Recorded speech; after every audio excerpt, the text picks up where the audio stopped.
Alrighty, we are live. So last week we wrapped up business in the mage's laboratory. The party having found the elven mage Kaeldra Maloro's secret elemental research facility, with the fire genasi Ignis trapped within. Before a fight broke out, Ignis revealed that he and others like him were the product of experiments that had been done, created in a way by Kaeldrim himself. He'd escaped. His sister was with Kaeldrim, and he was looking for her. He'd come back here seeking answers, come back to the place of his birth or creation. Red wizards appeared. A fight ensued. Elementals were summoned. The wizards were dealt with. The elementals used to unlock the field of force that surrounded the genasi. And before he left, through a portal that he summoned into the elemental plane of fire, he left Lunalia with a sending stone, with a promise to communicate with her in the future. Gathering the refugees from what was left of Conyberry, the party headed back to the relative safety of Phandalin, where Deebs was met with an unexpected surprise and tasked with something by his god. A bit of penance, a bit of growth opportunity. He was asked to build a temple on the grounds of Trezendar Manor. Taking his leave from the party for a time, he went off with Gariel and is around. Although I'm not certain how much you all would want to interact with him at this point. Please don't make me do Deep's voice too much. Yeah, so you find yourselves back in Phandalin. The refugees from Conyberry have dispersed as best they could, staying temporarily with townsfolk, in barns and lofts, until they can, find a way to either strike out on their own or settle here in town, with Ulrich promising to do what he could for them. You found that the militia here has grown a bit, supplemented with a few troops from Dralamar. The Sleeping Giant Inn was purchased from its previous owner and converted into a garrison house of sorts. A training ground built out back, where the militiamen drill. The militia is still comprised somewhat of the couple of red brands that came back from the castle, as well as a couple of townsfolk and a few guardsmen who Ulrich handpicked, that came out from Dralamar. There is talk of a wall being built to fortify the town. There was a dragon attack, the white dragon that you will all seen at a distance. The townsfolk saw up close, and there is still sign of its attack. One building is the wall and part of the roof is caved in, seemingly from a great impact. And there was some livestock taken, but no lives were lost. Most folks were able to shelter in their homes and escape the worst of it. Darren Edermath and Lenine revealed that they had gone back to the Trezendar crypt. He thought that bringing a couple folk with him to defend her would be enough. It turned out to barely be, as she was taken over by the presence that inhabits the crypt, and coerced to start a blood ritual. They managed to get her away, and with healing administered by Gariel, they managed to save her. She is still intent on going back, but the recent experience she had there has given her a moment of pause at least.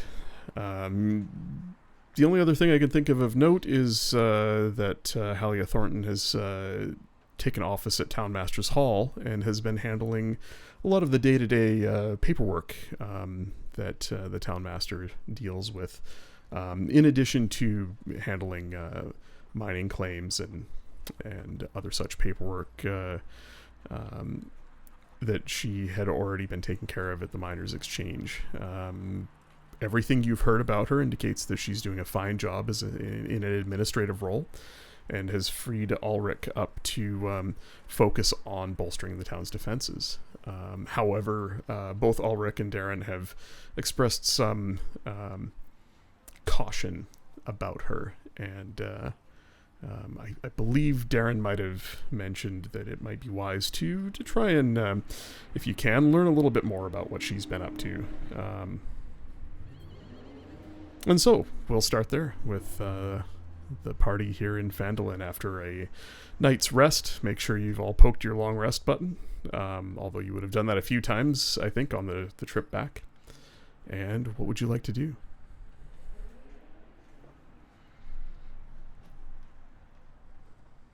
I'm assuming everyone's staying at the inn.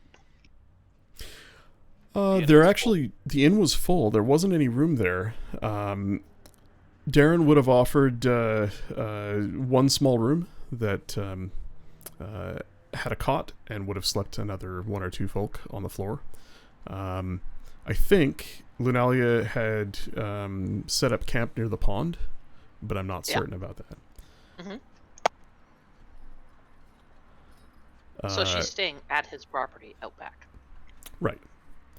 Rogar, while there's no room at the inn, in exchange for your help in the kitchen, the innkeeper would have offered you a small utility room where you could stay the night for a few nights.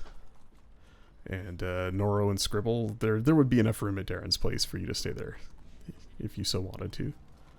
Isn't Lenine staying at Darren's, though? She is.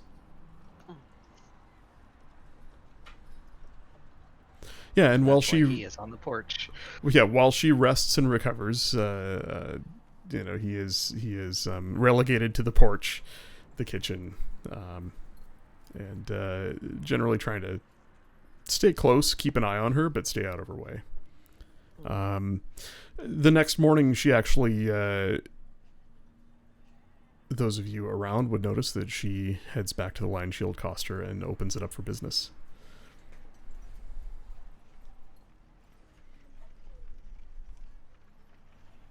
I would probably head there. All right. Well, Rogar, you find yourself at the doorstep of the Lion Shield Coster, and as you enter, you see there's a fair amount of stock on the walls, a few fine quality weapons, one suit of leather armor on a stand, a few finer decorations, rugs and a couple tapestries, a piece or two of furniture, a footstool and a chair. But in the main room of the shop, there is still a fair amount of empty space, showing a lack of supply over the past few weeks. There is a large pile of crates that you would recognize that came in from Coneybury that you folks brought back that have yet to be opened and placed about. Lenine's behind the counter. She looks up and nods at you. Welcome. How are you doing? I don't think I properly introduced myself the other day. I'm Rogar. I'm all right. Thank you. I know you're with the others. I thank you for what you've done. The crypt, it consumes my waking thoughts. I will go back soon, but perhaps with more help. Maybe I can talk you into coming with me. You look capable. I'm probably more suited traveling with my newfound companions. I don't think many of them know how to cook very well. True. Well, good meals on the road are as important as any other provision. Is there something I can do for you? I don't sell much in the way of cooking implements, but Elmar down the street would be more suited for what you're looking for, I think. Would you happen to have anything that would help me see in the dark? Or something to shed a small amount of light? I'm unfortunately not as blessed as the others.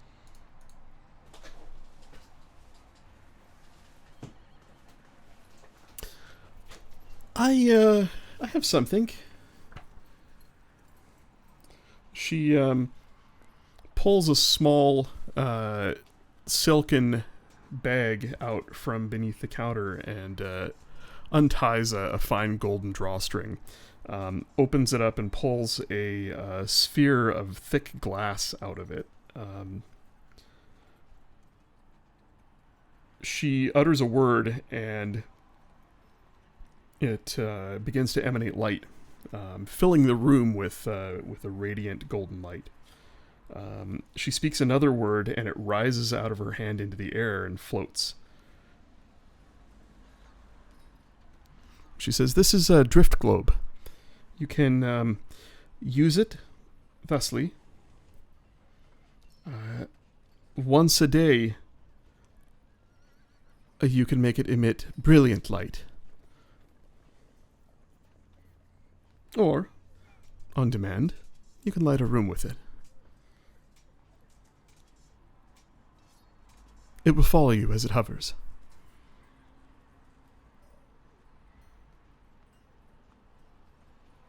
And so mechanically, if you're within 60 feet of it, you can speak the command word to cause it to emanate the light or daylight spell. The daylight spell is once per day. Light is at will. You can make it hover 5 feet off the ground, and it will hover until you or someone else grabs it.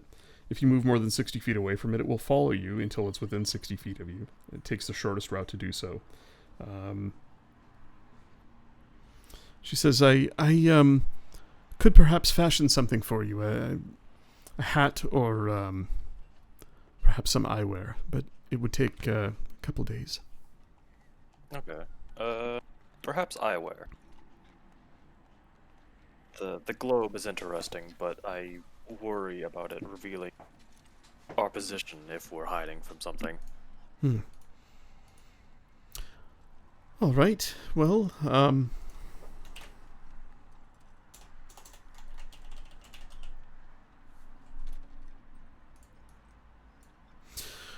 3 days and 300 gold pieces, and I could have something for you that would allow you to see nearly as well as some of the others in your group at night. That sounds fair. Would I also be able to buy, for whatever reason, a bar of lavender soap?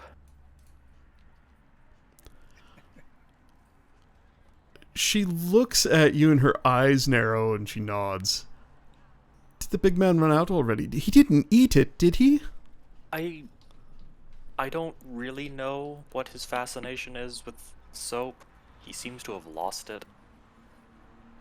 Oh, that's terrible. Of course. She opens a small wooden box, and you see inside it, it's stacked with bars of various colors of bar soap.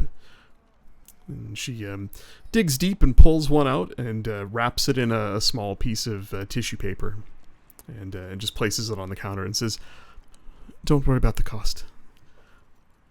Thank you. And I'll hand her the 300 gold for the commission. All right.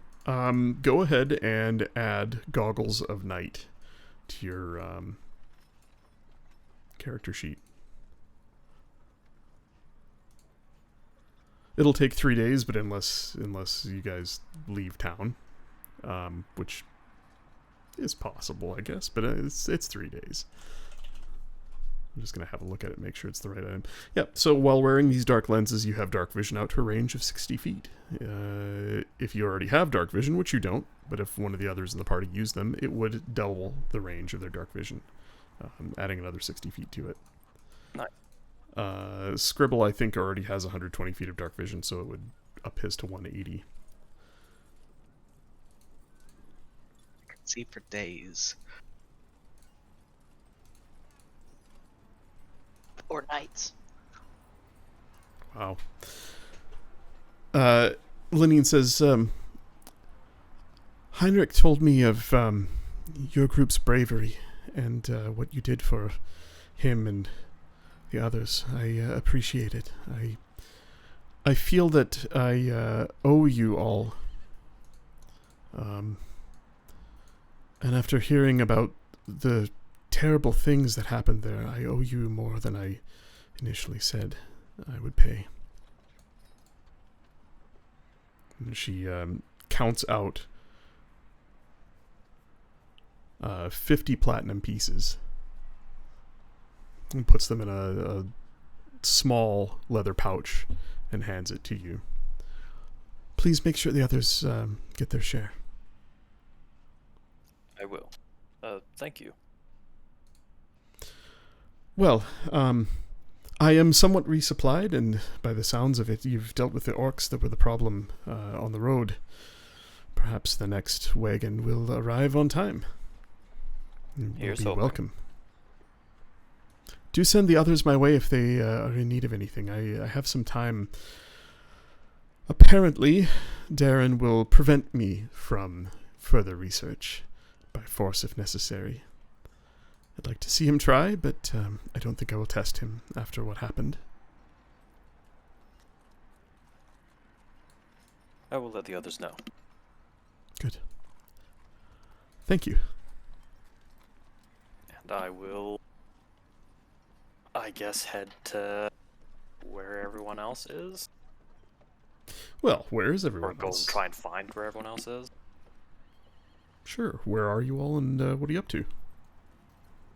I am making my way from the Ettermath farmstead to Lenine's. I see.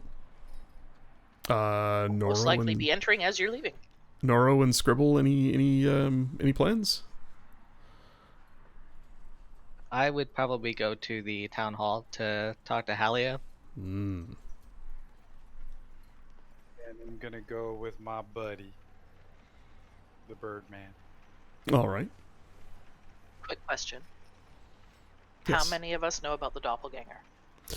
Ooh. How many of you know the doppelganger is in Halia's employ? Yeah. And 3 of us were there. Yeah, I think everybody but Rogar would know. Because Scribble, well, you guys let him go, and And then Hummer sold his map. Mm-hmm. yeah, and Hummer would have told you guys, Nora would have told you guys about that, right? Yeah. Yes. Yeah. Well, Scribble and Noro, as you enter Townmaster's Hall, you hear voices. Not loud, a quiet conversation. Halia's voice, and another that you don't recognize, speaking with her in Harbin Wester's old office. And as they hear footsteps, they stop. And you see Halia appear in the doorway. She looks about as she did before. Her hair is not quite as well done up. She looks like she's had a couple of late nights. There are dark circles under her eyes. She looks like someone who's recently become quite a bit busier. She forces a bit of a smile and a nod as she sees you, Scribble. Well, my little bird, I am very glad to see you. Come, I'd like you to meet an acquaintance of mine who was so gracious to stop by and see how things are going.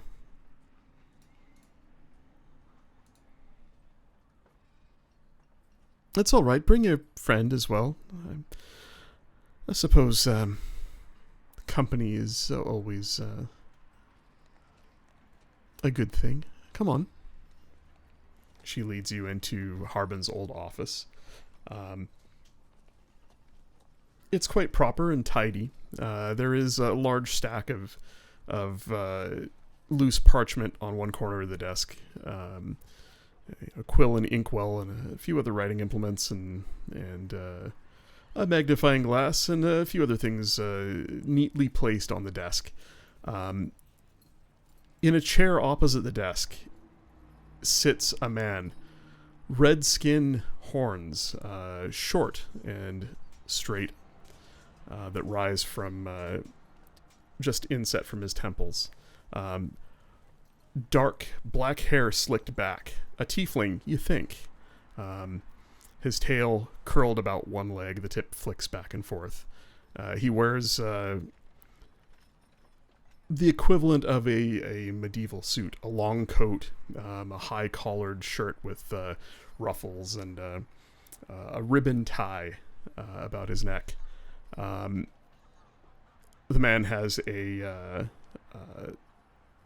thick mustache that is curled at the ends, and a bit of a chin goatee.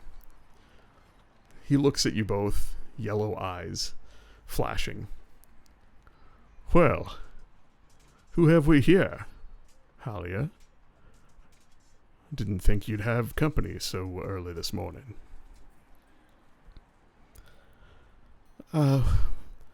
Well, Silas, these are my friends, Scribble and his companion, Noro. And, they've done some work for me in the past. Some rather fine work. Brought me a very interesting thing. You can see, Scribble, that there is a look on her face. She's nervous around this person. Silas stands up, extends a hand. Well, any friends of hers or friends of mine? It is a fine thing to meet you, gentlemen. It's good to meet you too. Seems to be waiting for a handshake. I'll reach out and shake his hand. Noro's just looking him up and down. As you grab his hand, there is a uncomfortable warmth in his palm. And a pearly white smile flashes across his face as he shakes your hand firmly. Well, now that we're all acquainted, why don't you gentlemen sit down and tell me what you're all about?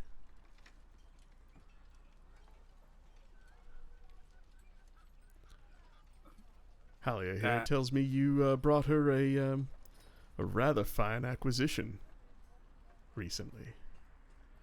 Perhaps I could convince you to do some work for me. I have some interests in a mine to the south of here that is about to be discovered. It's about to be discovered, or it already has been? Well, I have it on good word that the dwarven boys down there are about to break through the front door. I think they'll need some help, but, well, I think we can handle that. Looking to maybe hire you to, help out with that.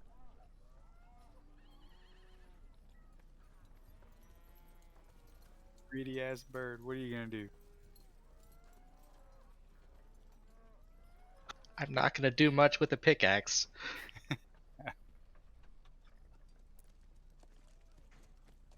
Nora's just gonna look at Scribble and be like, I thought we came to see Halia, private matter, or we actually want to talk to this dude? I just came to say hi. He looks at her, and then he looks at you both, And he says, "Well, I can clearly see that you have some urgent business to discuss with my friend here. I will, Halia, I'll leave you be. Catch up with your friends. Do look me up later. I am staying at the inn for at least the next day or two. I would like an answer from you on that other matter before I leave. Yes?" And she nods nervously, her face pale. "Well, gentlemen, I do hope to see you about town. I will be headed south to speak with the Rock Seekers. Would not mind a couple sturdy adventurers by my side. Any other friends you have with you. Never hurts to have a little extra help on the road.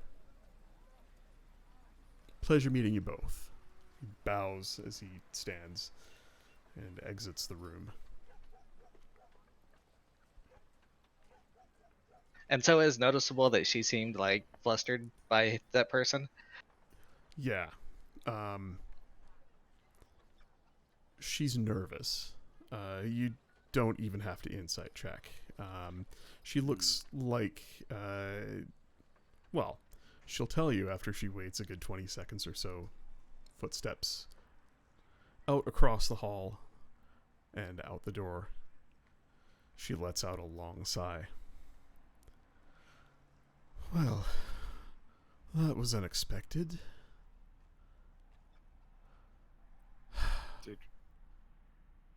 Did we It save must be you? something to get that reaction out of you. She just looks at you and there's a coldness in her eyes. "That man is not to be trifled with. He is, powerful, and many people owe him favors. I am one of them.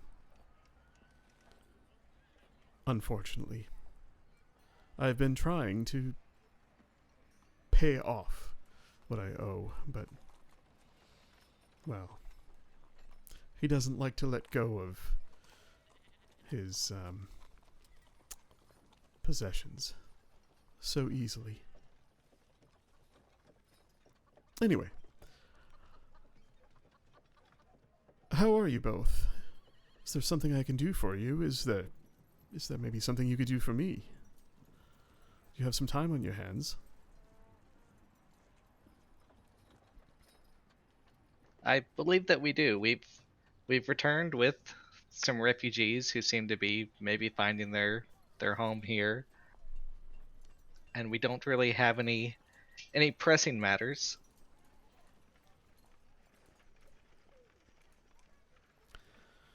Well, I might have some work for you. The gentleman you sent my way has been fantastic. I'm able to be in two places at once. And I'm able to listen in on conversations and catch up on things much easier than I used to. He's been quite fantastic. He's a little unnerving at first, but I think he's working out well.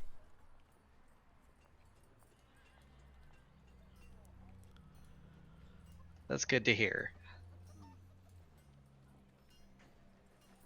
This is what we planned, was for him to work for her, Nora. It's true. It's true. Oh, don't worry, I'll keep him out of trouble. I won't use him for anything uncouth. After all, I have a reputation to maintain. She waves a hand around the office. What do you think? I think I've done quite well for myself here. That's nice. I've heard you've been doing wonders for the town and doing a great job as the town master. Well, you know, Ulrich still holds the title, but he prefers to play soldiers. And I seem to have a calling for more administrative matters. So this is what I do for now. It's surprisingly lucrative as well. if you understand what I'm saying. This bitch. And it smells better than the Miners' Exchange. She just shakes her head, and there's a bit of a smile cracks at the corners of her mouth, which is a welcome change from her previous demeanor. How long are you in town for? I might have some work for you in a couple days. Nothing much, just a message to be sent.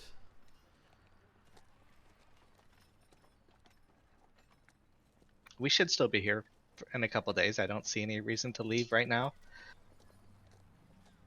Good. Well, I will find you. That's not a large town.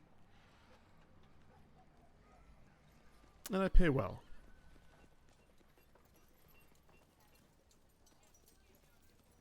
I like to hear that. But not the 20 gold for such a fine toy that we left you. She smiles. Well, the gentleman that just left is not the only one who's come to collect his dues then. All right. No, I'm not here for that. That's for you. Well, It was a gift. well then. I will make sure I repay your kindness. I'll find a way. I'll see you soon.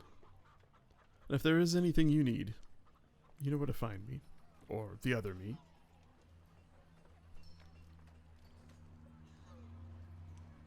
I'm sure we'll be in touch.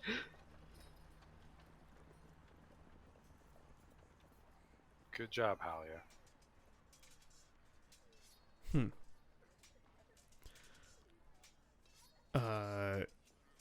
Lunalia, you find Linene at the coster. And she brightens as you enter. Oh, hello. Your large-scaled friend was here not too long ago. It's good to see you. I hope things have been well on the road for you and your friends. No complaints. I prefer travel to town at the best of times. She holds up her bandaged arms. Things have been interesting here. I'm wondering if maybe you could help me. I will not take you to the crypt.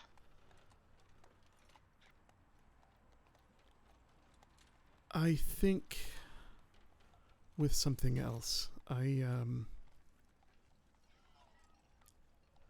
As much as I wish to go back, I need more help than I think any of you can provide. We need to find Paramon and bring him back.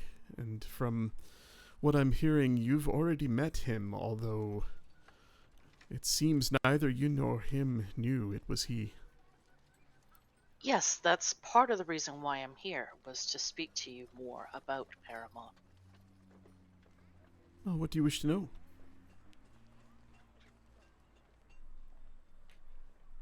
Tell me about the man that you know as Paramon, because it seems to me that the man that we met is either not him or something has happened to him.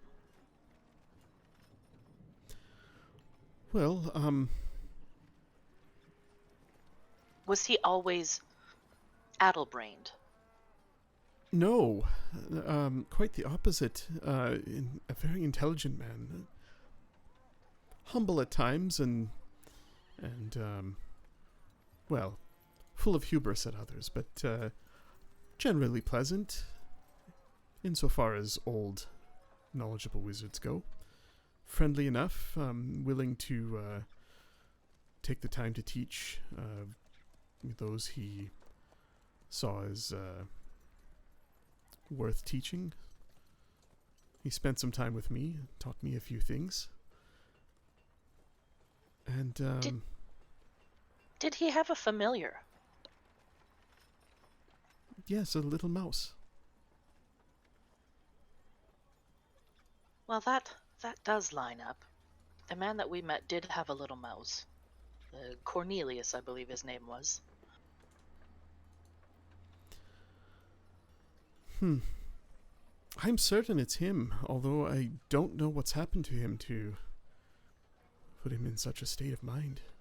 Well, he seems to believe he's some sort of druid. Though no druid I've ever encountered is like him. That's what Darren The said. centaur. The centaur with him, however, disputes this claim. Well, I would like to see him again, and I would like his help with this matter of the crypt. Do you think you and your friends could fetch him for me? And, Well, I do find a way believe to so. He's fix not him? far.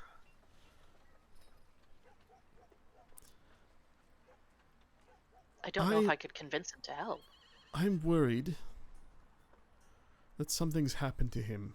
I'm worried that someone has a hold on his mind. Having experienced that very recently, it's troubling. Was he ever at the crypt? Yes. At length for a while, some time ago. More than a year ago. And then he left, off to run an errand to the north and never returned. And he was fine when he left? Other than... Yes, he was fine. He seemed a bit preoccupied. Perhaps he encountered something after he left town then. Well, I would need to discuss with the others, but I'm sure that that's something we could handle.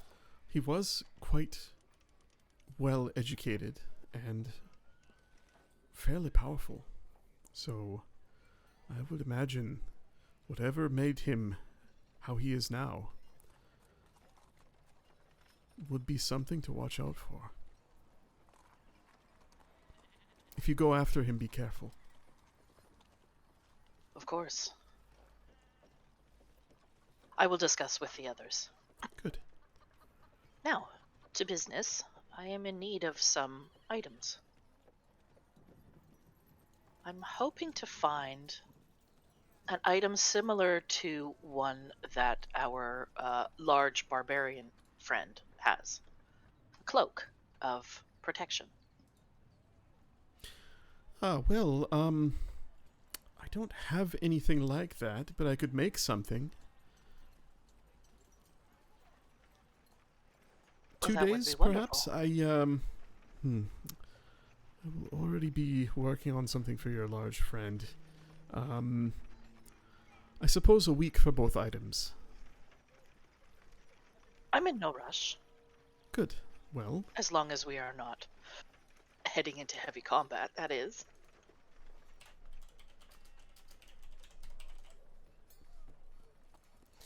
she opens a small book and thumbs through it. Here we go.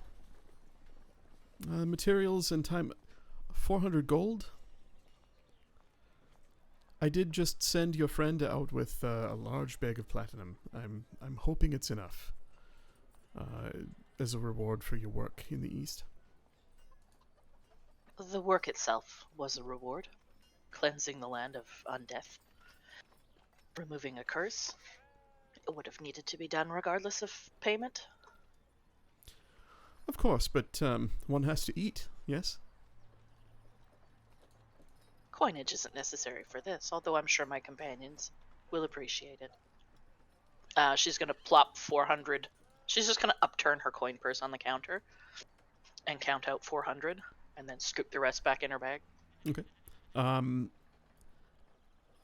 She asks you a few questions about how you'd like it to look, and notes that there are a couple folk in town who are skilled with needle and thread, and she can have a cloak fashioned and enchanted within a week.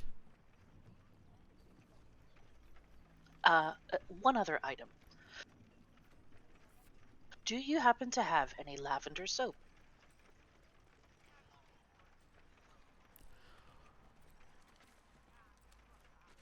You know he already bought one, yes? Yes, Well, he has I- a tendency to misplace his soap. no, Rogar. He also. I have one bar left. I will places take it. She places it on the counter and just slides it over to you. This is so good. Excellent. Soap has a tendency to go missing amongst our companions for some reason. He's not eating it, is he? Rogar didn't think so, but I don't believe so. Although he does seem to say he can smell it from time to time. Who knows what he's done with it? she leans in and says, "Between you and me, I wouldn't be surprised if the bird took it." Oh, well, he says he didn't. Why would he lie? People say many things, but I've been around his kind before. Harmless, but the fingers are always moving. Hmm.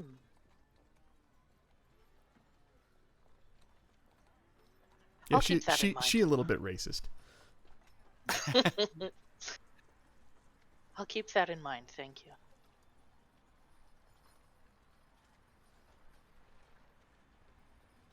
One Well, more I'd best be off and gather my friends. one more thing.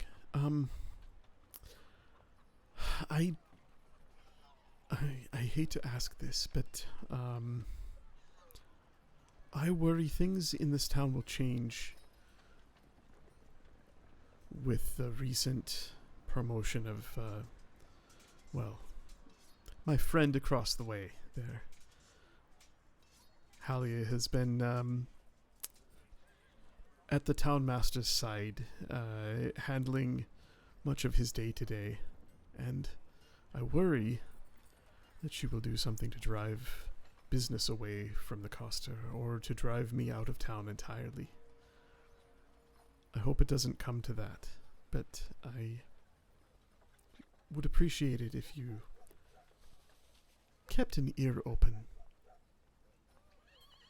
If you, or your friends know her at all, have any pull with her, if there's any way you could, find out what she's planning. I'm worried.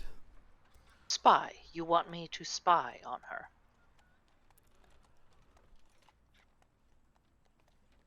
It's Call okay, it- it's not a dirty word. Call it a social service for the citizens of Phandalin. They should always be allowed to have access to all the finest of goods. See, this is why I often stay away from towns and cities. Politics, political intrigue. They have no place in my life. But I will listen, and I will look. I Thank will you. keep my ears open. I appreciate it. If anything comes from it, I will pay.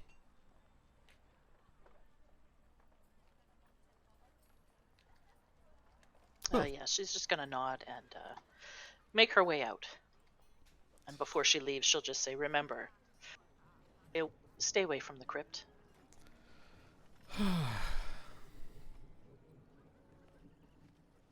I suppose. Find me my wizard! I will do my best. And then she's gonna head into town looking for everyone else. Alright. Does anybody else, does anyone have anything else you'd like to do? No, there is no one I'd like to do. That wasn't the question. Is there anything anyone else would like to do this morning? Anyone else you'd like to see? Questions asked? At some point, I would probably want to go to Lenine's and then also just stop by Elmar's just to see how he's doing. All right. Elmar, you find, is, back to his old cantankerous self. Things are going fairly well. You see, his shelves are are well stocked. There are a couple locals in, buying some farming implements and provisions just for around the farm.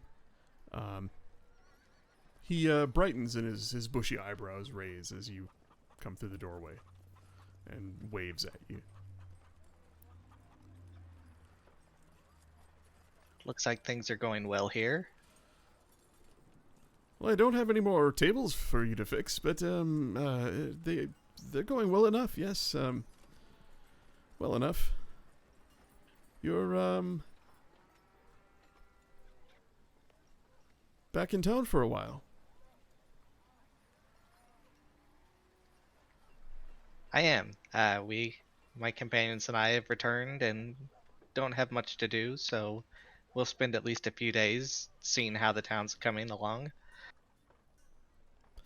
Well, there's some new folk in town. I'm curious to see what coin they've brought with them, although it looks like not very much. But perhaps our town master can muster some coin from the city over yonder and help them get settled. I look forward to helping them out in that fashion if I can. And come. Is there anything I can do for you? Are you looking for something? Some rope, or perhaps a new pack, some traveling clothes, a cloak.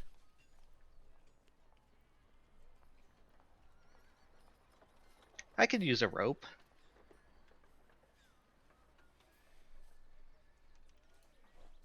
He goes back to a shelf and pulls a large coil of rope, places it on the counter.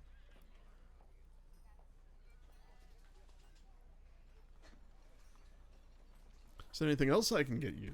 Some trail rations or climbing gear, or that cloak you're wearing is a little tattered. Perhaps a replacement for that? No, my cloak is wonderful. Sounds like he's struggling. What's the climbing gear that you have?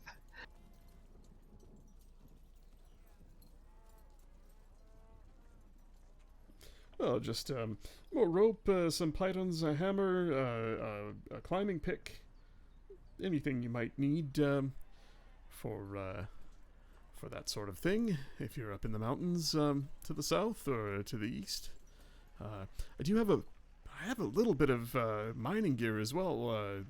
Pick, shovel, helm to protect your head, that sort of thing. Even have this, and he pulls a small gem out that glitters, and as he sort of blows on it, it flares to light, emitting a soft white light. Oh, that's interesting. Yeah, so that's all it does, but might be handy in a dark spot. You could perhaps even affix it to a helmet and use it to light a room.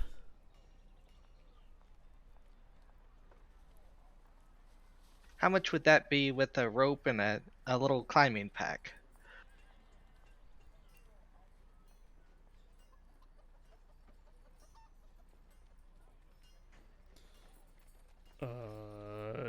Dungeoneer's pack, backpack, crowbar, hammer, pythons, torches, tinderbox, rations, water skin.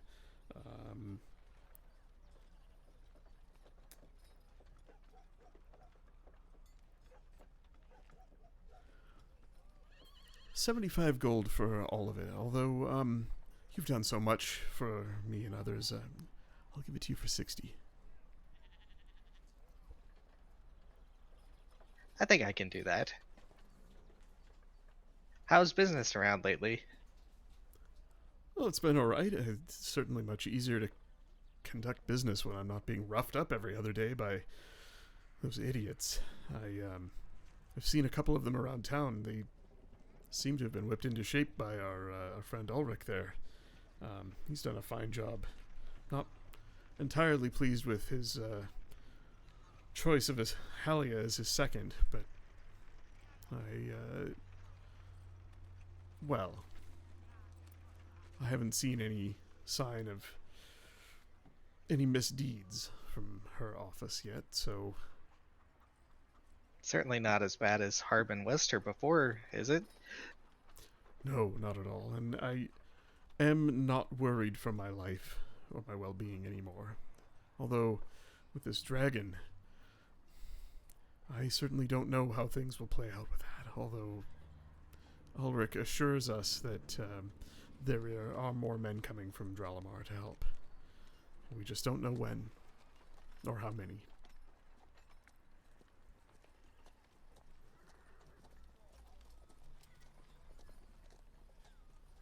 I'm sure they'll do their best to protect you. Well, is there anything else I can get you? Or, I suppose you're on your way. I just wanted to stop in and see how you were doing. The last time I was here, the shop wasn't looking so great. The town wasn't doing so well. Doing fine, my feathered friend. Doing fine.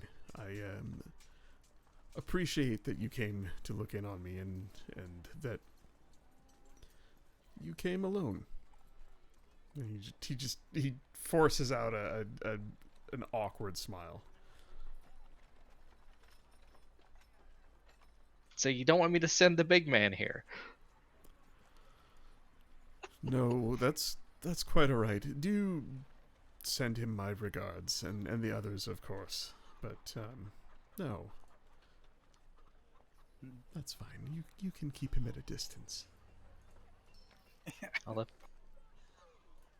if you're looking to wrestle, just good look for him. I'm sure he'll be willing.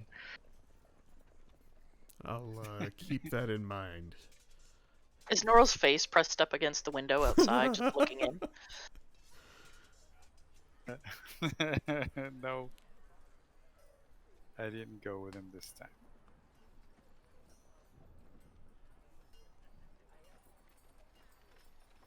So, Noro, is there anything you wanted to do while you're here in town with access to a smithy and a few days of downtime?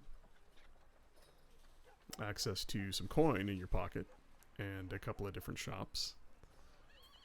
And I believe you still have the axe taken off the orc. Yes. And I'm trying to remember if I think I gave it to Rogar first to handle the skull that was on there. And I don't recall what you guys did with the skull. Right, I don't either. That's why I wanted to talk about that first. I'm pretty sure we talked about removing the skull and spine from the axe. And I think I talked to you about it outside of session of just putting it into a like basically a bag to prep it for burying. That's right. Yeah, because proper burial. That's right. We were talking about that. Right. So you've separated it from the axe, and you basically have somebody's head in a bag. That Pretty much. Yeah. Yep. And I was actually interested in going, and I think Lenine would be the option for this, but maybe there's a way to reverse the curse. I don't know, and turn it into a life stealing instead of what it is. I was curious. The enchantment on the axe. You know what? Yes. Give me a second. I will have a quick look at. I believe it's called Soul Drinker. +1 attack and damage. Once per turn, when you hit with choose to deal an additional D10 necrotic damage to that creature and yourself. There, I don't think there's no curse on it that I'm aware of. Oh, Let me just check my secret notes here. okay. And if there isn't, I mean, either way, I'd be curious to know if it can be reversed or.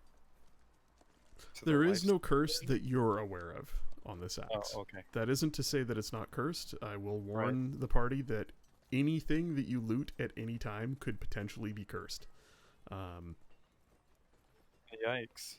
And it's worth having somebody look it over, possibly, or just Just put it on. That's fine. keep a cleric handy. There is a clerics can remove curse. It cannot.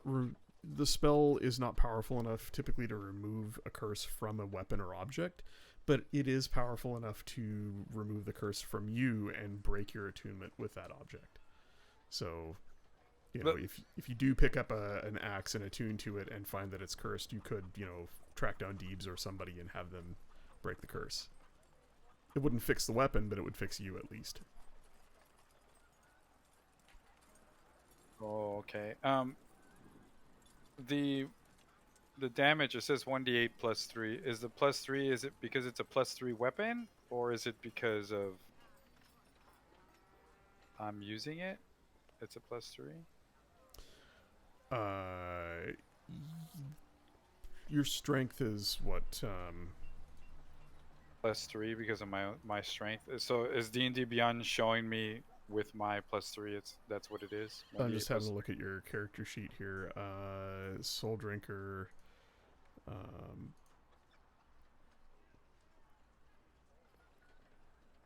Oh, hang on. Where the hell did it go? Yeah, there we go. If you were to equip it, it is, yeah, D8 plus 3. And that's strange. It is a plus 1 weapon. And I'm not seeing that plus 1 on there. Here, let me just... Yeah, that's I'm just going to activate it and look at the actions tab and see. It should... Yeah, that's... I don't think that's right. I think I need to fix that. because wouldn't it be 1d8 plus 4 instead? Yes, sir. Should be 1d8 plus 4. Just like Clangor's Rend, which is a plus 1 weapon. Yeah, so it, Yeah, and it should okay. be plus 7 to hit as well. That's weird. I must have missed something there. I will fix that after the session. We might have to just drop it and re-add it to your character sheet, but I can do all of that afterwards. Sure. Unless okay. you piss somebody well, off, you're not going to be fighting this session anyway. So, I mean, I don't know. I am Noro. yeah, I know. Oh yes, That's all. We're That's all I very- can say. We're very aware.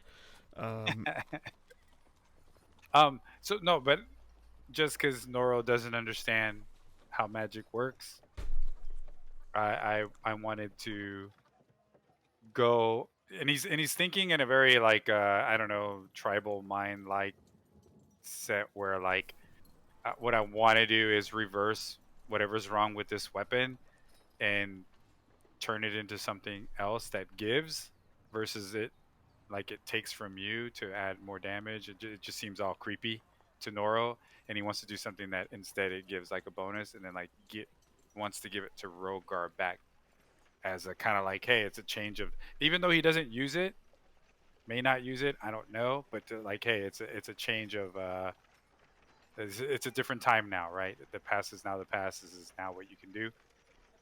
It's like a gift. That is So- a really cool idea. Well, And secretly, I'm checking Lanine's growing power at the same time. are you going to go see her? Or? Well, I think she would be the one to ask, right? Mm-hmm. I don't know anyone else who deals with magic. But yeah, that's what I'm doing. Okay.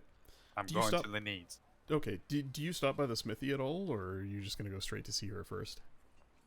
My curiosity about this weapon first, and then I do want to go to the smithy after. All right. Give me a second here, and I will dial up a spells list because she's got some spells she can cast on it. Notably, the Identify spell.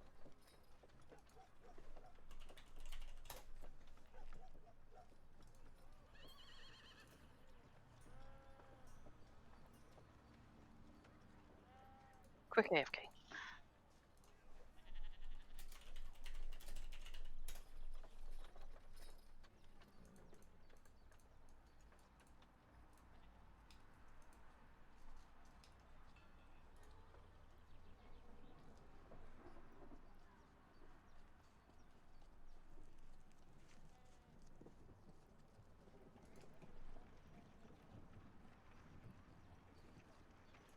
Okay, got it. You walk into the Lion Shield Coster, and You find Lenine behind the counter. She looks about like the last time you saw her. She looks like she's missed a few nights of sleep, and there are heavy bandages from her wrists all the way up to her elbows. Her sleeves are pulled back. She smiles as she sees you, and there's a look on her face of surprise and something else. Like she wasn't expecting you to come by. But when you walk in, the first thing she does is she pulls a bar of lavender soap out and places it on the counter. No, I did. I still have my the other one. Really? Because I was told you lost it. Well, the very first one.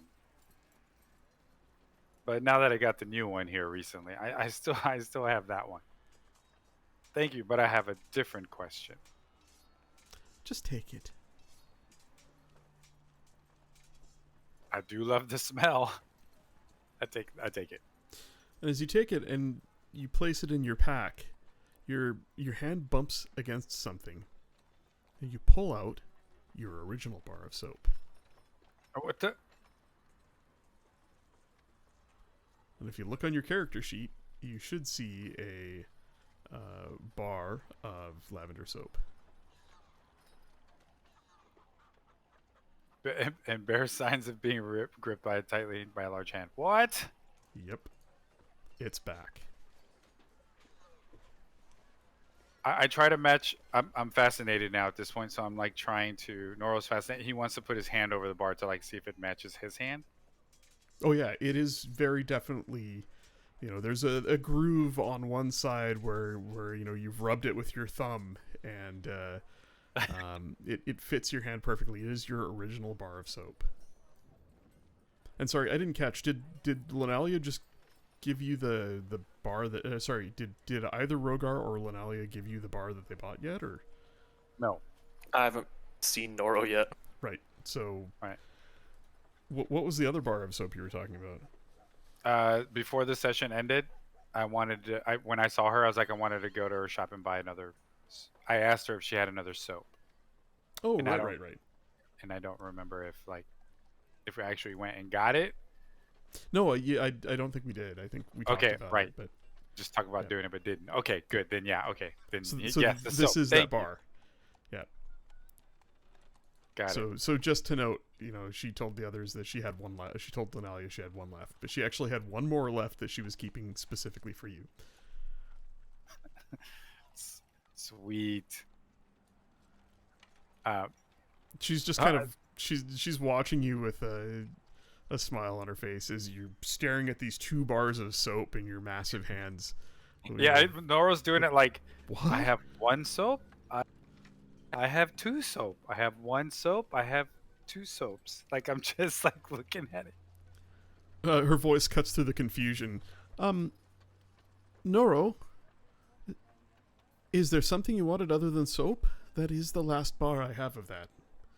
Oh, I come to.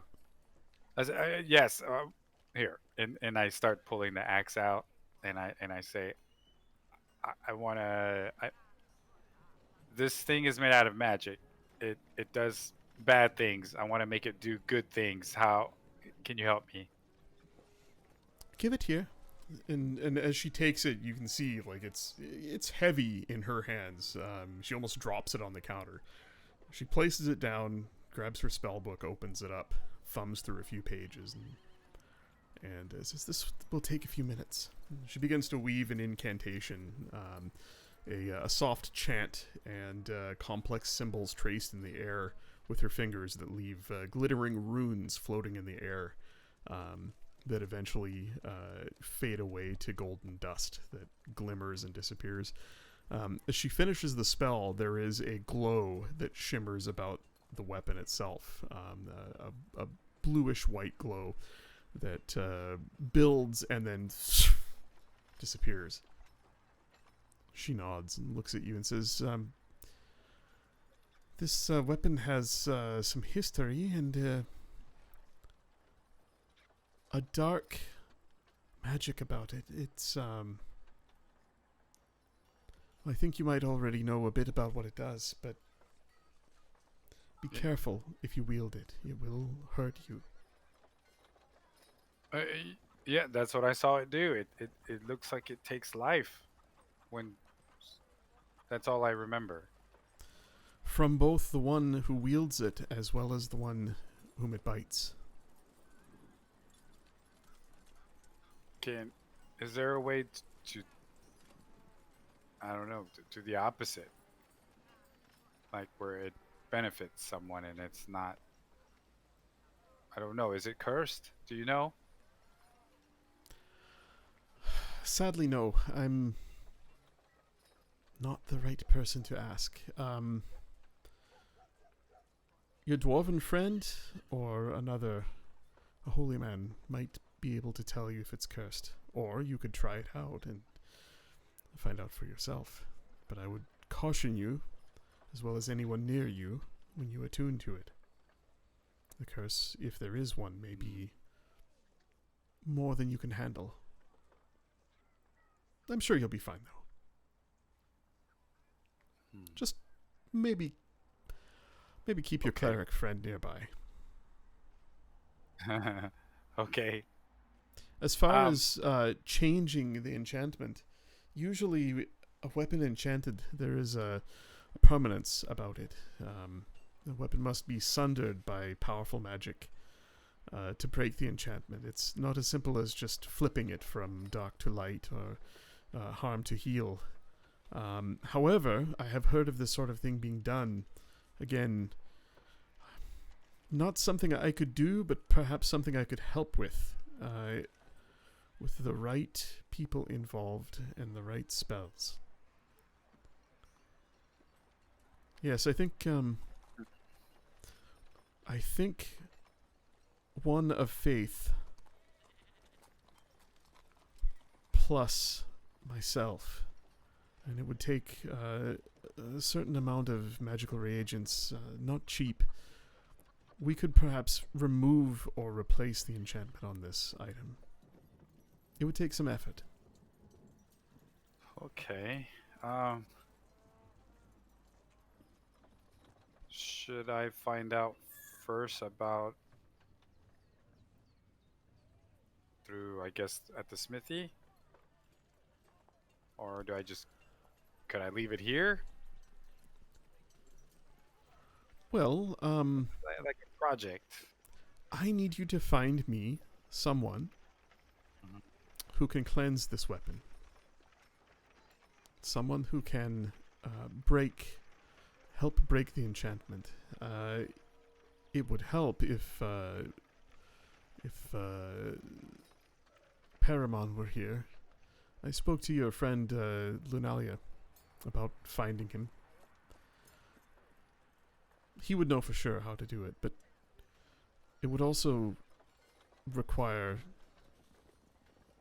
a cleric, a priest.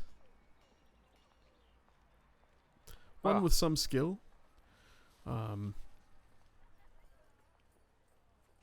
Find me a cleric, and perhaps we can start right away. I cannot promise it will work, but we can at least try. I know one who's not busy. I know one who's very busy. Remember, Gariel's in town too. Oh. Oh, she is? I thought she was gone after that. No, she's helping Deebs. Ah, okay. Alrighty, then. Excellent.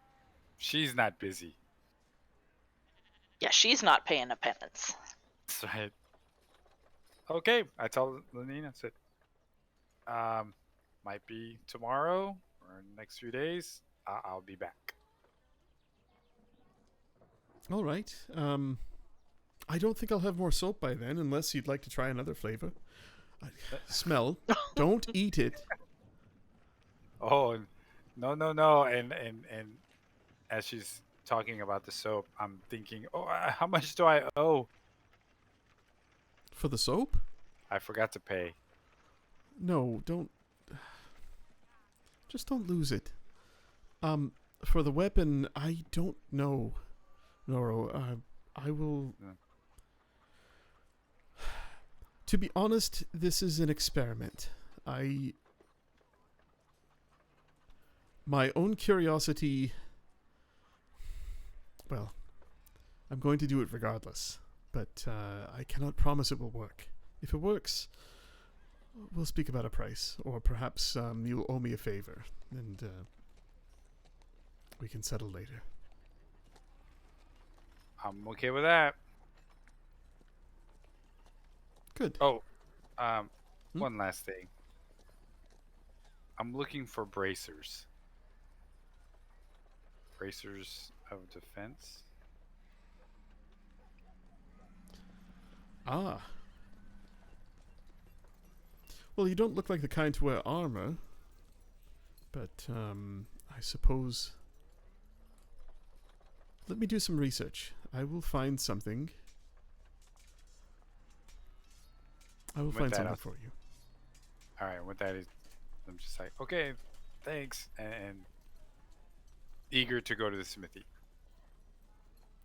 As you're getting ready to leave, she's looking through a spell tome, and she looks up and says, "They won't be cheap. I'm sorry, but they will be quite expensive if it's something I can make." That's okay. There's a bird guy in our party who's really rich.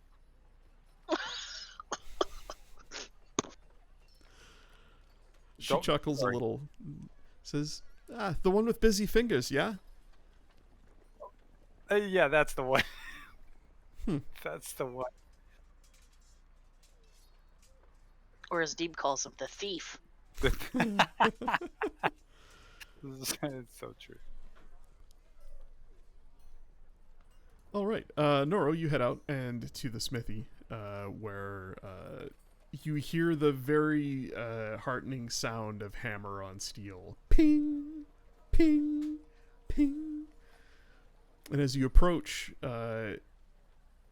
you see Kern, the half-orc, who you picked up last session, sitting outside on the ground, his feet out in front of him, leaned up against the side of the building. His head is against the wall, and he's kind of looking at the sky. His mace and shield leaned against the wall next to him. And he's got a bit of a smile and tears at the corner of his eyes as he just sits and listens to the ping of the blacksmith's hammer. Oh, it's making my heart sing too. And as you walk up, he suddenly realizes you're there and kind of awkwardly gathers up his things and stands up, wipes a tear from the corner of his eye. Hi. You didn't have to get up. Continue. No, it's okay. I didn't know where else to go. And, well, I like the sound. Me too. Is this what you did for your tribe? No, I didn't. No, my old man did. Well, I plan on being here to help out. Where's the dwarf? He just kind of looks at you. Inside. Can't you hear him? That's him hammering. Right. He wouldn't Alright. let me watch. Said I was weird and creepy. But he said I could stay outside and listen. It is creepy. Creepy. Wait, he would be the only orc in town? Half orc. I'm sorry, half orc? Yeah. Is he it- is, is it obvious? Like, it's fairly obvious, but you know, other than him having grayish skin and you know, the corners of his ears are somewhat pointed. He doesn't have really any tusks. He has a little bit squarer than usual jaw for a human. His nose sits a little high on his face, and his brow is a little thick, but he really doesn't look all that orcish. However, the gray orcs are their orcish features are far more subdued. They look a little more human than orcs do. They're a little smaller. They stand a little more upright, and yeah, their facial features aren't quite as prominent. Their tusks are smaller, but he definitely looks like he got more of the human side of the gene pool. He does have his hood up, and a long cloak at his back, and you do notice as townsfolk walk by, he sort of turns away from them, somewhat hiding his face. I see. I do want to ask him if he's had any trouble.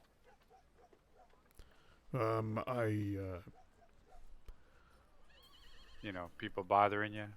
No, I slept on the ground outside of town last night, and I've just been eating out of my pack. I haven't really gone anywhere or talked to anybody.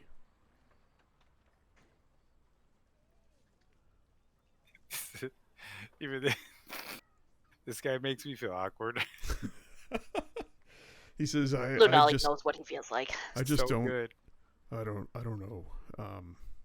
It's like I don't know what to do with my hands. He looks at you and he says, "Do you know what happened to this town?"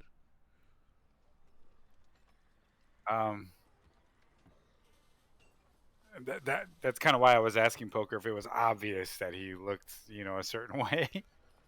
I mean, he's orcish enough where if you got up close, yeah, people. Okay. Yeah. I said, all I can tell you in summary is a long time ago, this was once raided by orcs. Yeah. People have long memories. They tend to not forget that kind of thing. So I haven't shown my face around town too much. The dwarf didn't seem to have too much of a problem, but... Did Yeah.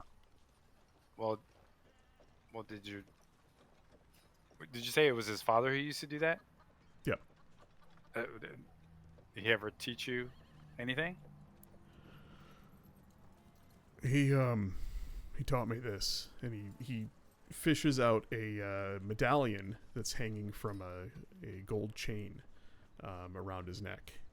On it is a anvil and hammer with flames all about them, carved in gold of the amulet. He taught me about the Forge Lord and taught me to walk in his path.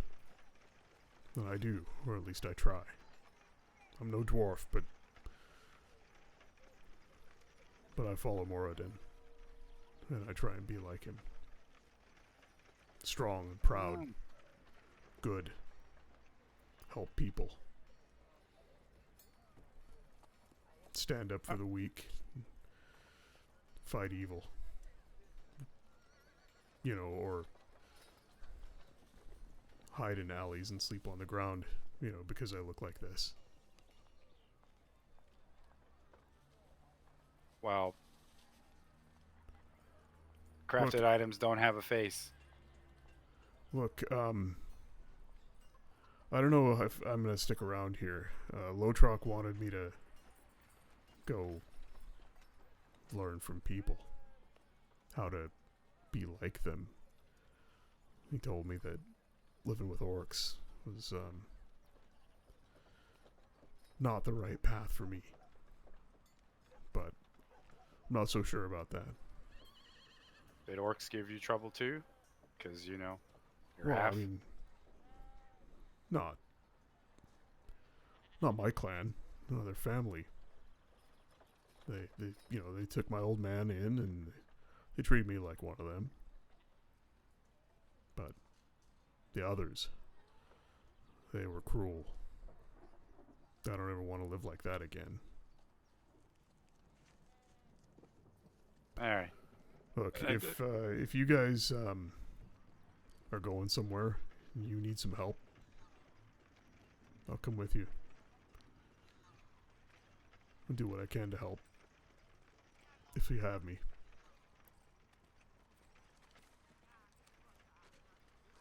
Yes. I mean, Um, you're all, no offense, a bunch of strange folk already, and you seem to get along well enough. Figure I could, help you out if you need something.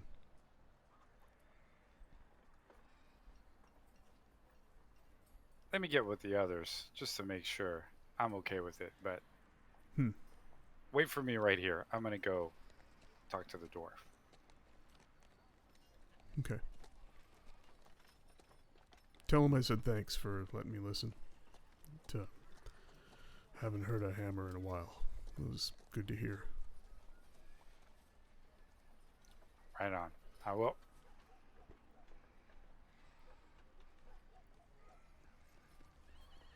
You walk in. The light filters through the smoky air, and the back of the large room. You see the glow of the furnace, the hot coals, and Dalgren turns around. His long braided beard, blackened with soot. His face darkened. He wipes sweat off his brow. Hey, boy, I told you. Oh, hello? Is that, weird kid still outside? He's just trying to find his way. Aye. He wanted to watch me work. That's not normal. Well, if you only knew. He loves the sound. Aye, I told him he could listen. He said that'd be enough. So, what can I do for you? Are you in town for a few days looking to help out around the forge? That's exactly why I came. Well, it's good to have you back. Right.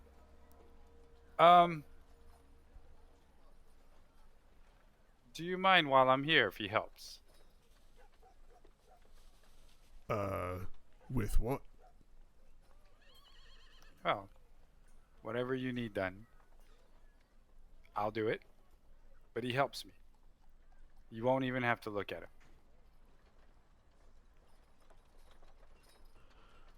Huh. He seems to...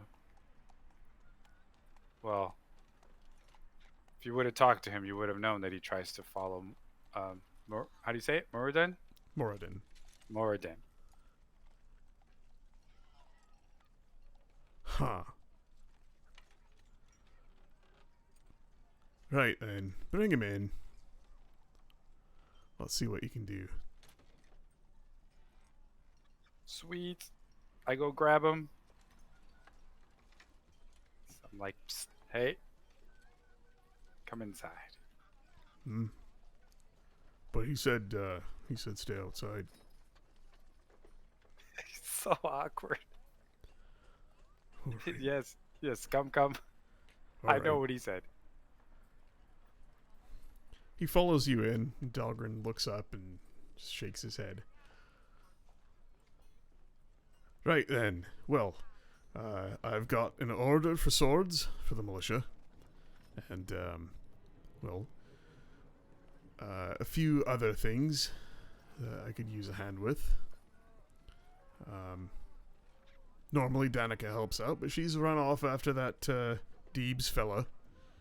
He's talking about building a temple, and, well, she's chased off after him to see what she could do to help. So I've lost my assistant.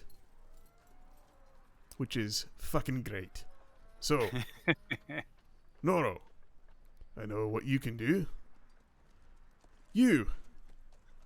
Why don't you show us what you can do?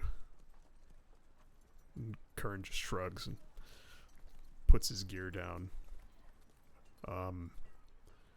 Not much, but I'm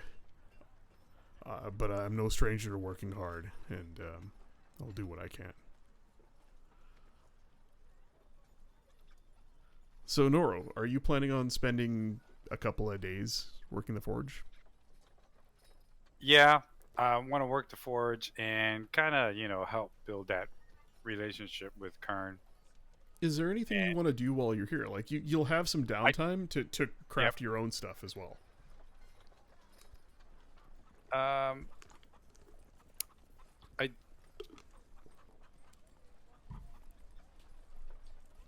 checking. No, just wanted to ask Dalgrim how he felt about his so far since we've been gone, the blacksmith business. Like any weird things, I guess, since Halion has taken over. Anything strange, I guess. He says, other than that fucking dragon that showed up and wrecked one of the homes and ate a cow and some sheep. No. Why? You think she's gonna bring in another blacksmith and muscle me out of town? 'Cause I'll show her a thing or two. He waves his smith's hammer menacingly. It's like no, just visited her and just felt a little uneasy about her in general. I don't know what Ulrich's been thinking. Aye, she has that effect on people. Mhm. All right, well, maybe that question's more for Ulrich than it is for you. Well, all right, we'll just get back to work. Right. So you spend some time with him. Go ahead and make a charisma check with advantage. Just straight charisma. Okay. Oh, that was a savings throw. That's funny. You know what? I'll take it. There's no reason to re-roll it. That's a good roll, and +1 instead of a +2. Your charisma bonus is +1, so it would have been a 19 if it wasn't a save, which is great. You spend time with the two of them, and in your own way, simple words and hard work, you manage to get Dahlgren to warm up to Kern. Kern definitely is no stranger to working around a forge. Seems like he's helped out before, but is definitely no expert. At best he'd be an apprentice, apprentice level smith's helper. But he's not bad, and he knows how to work hard. And he is, a fairly well put together, sturdy person. And so he definitely keeps up with the two of you. You make good progress, and throughout the course of the day, you can see Dahlgren start to warm up a bit, and ask the half orc some questions, and he even mentions Moradin once, and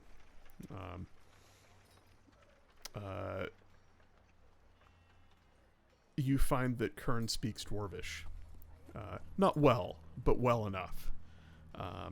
Oh. And So you does you learn a Doro. little bit about his faith, and you also learn that he hopes one day to find his way to a dwarven city, to a proper temple, to Moradin, where he can train properly.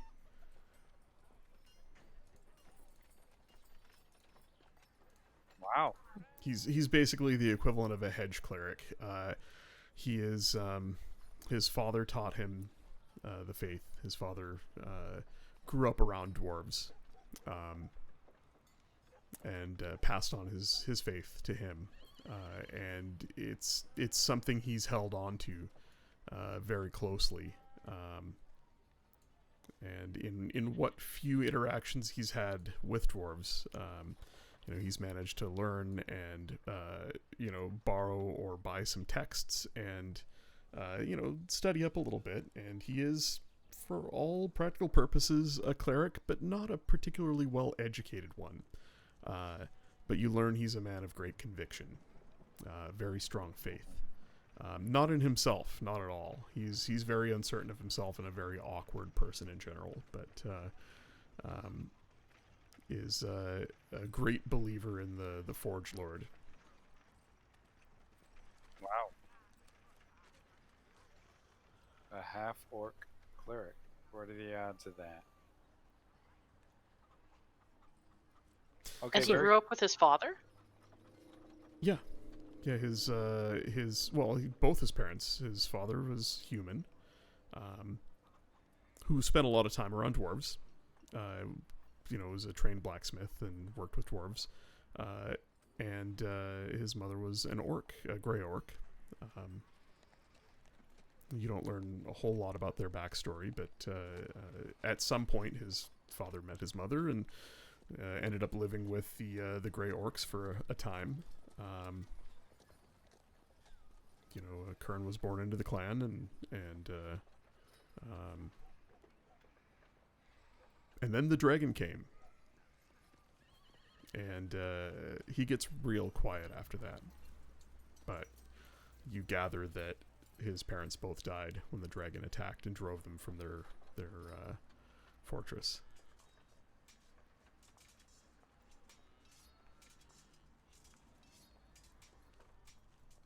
Wow. Well, glad I got to know him. As we clang away. What's everybody else up to? And maybe we can skip to the end of the day or the next day. I imagine you'd all find each other at some point for, an evening meal, catch up, see what you want to do next.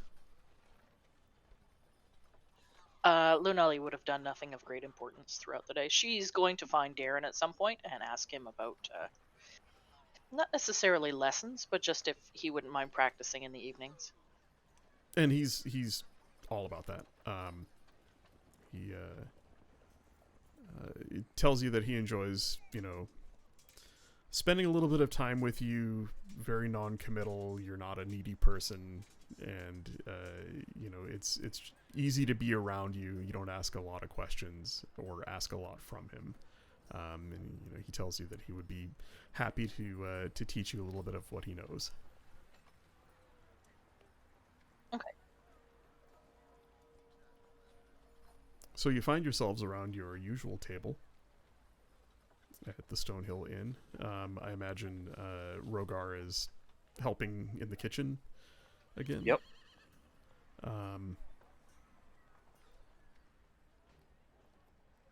Probably safe to say that, depending on how long we stay here, Rogar would probably be working nights here.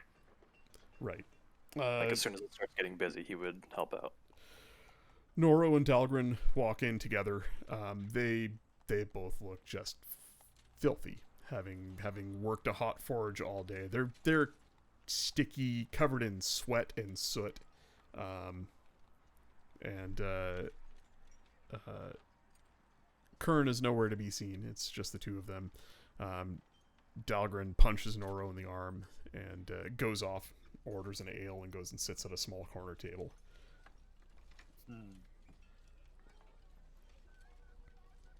You all find yourselves around a table. It was just Noro and Dahlgren? Yeah.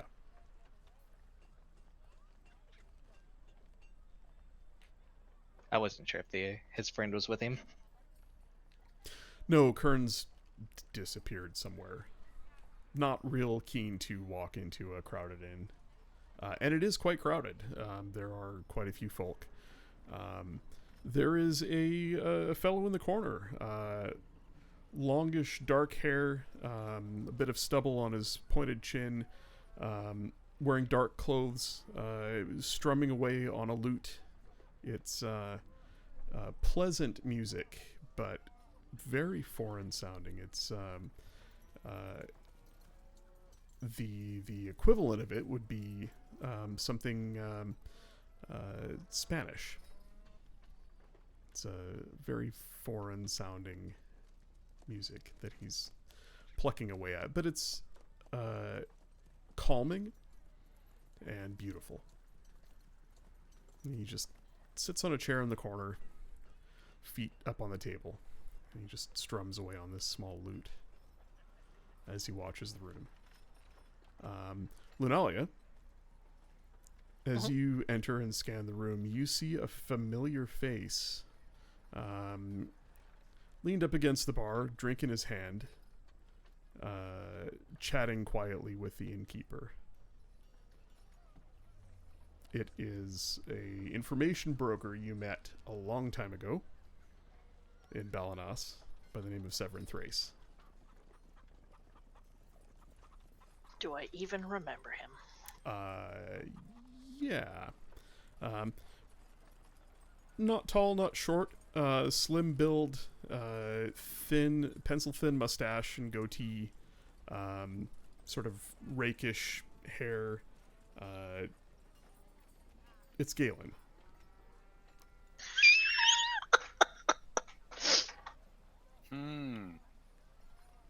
Oh, He was the information broker that you hired to find those names in the book. Right. You ran into him later in Corrado. I thought you said it was Severin Thrace. Yeah, well, that's his name. Oh, right, that's his code name. Yeah, That's his, the name. You Undercover know him. name. That's the Right. name you know him by.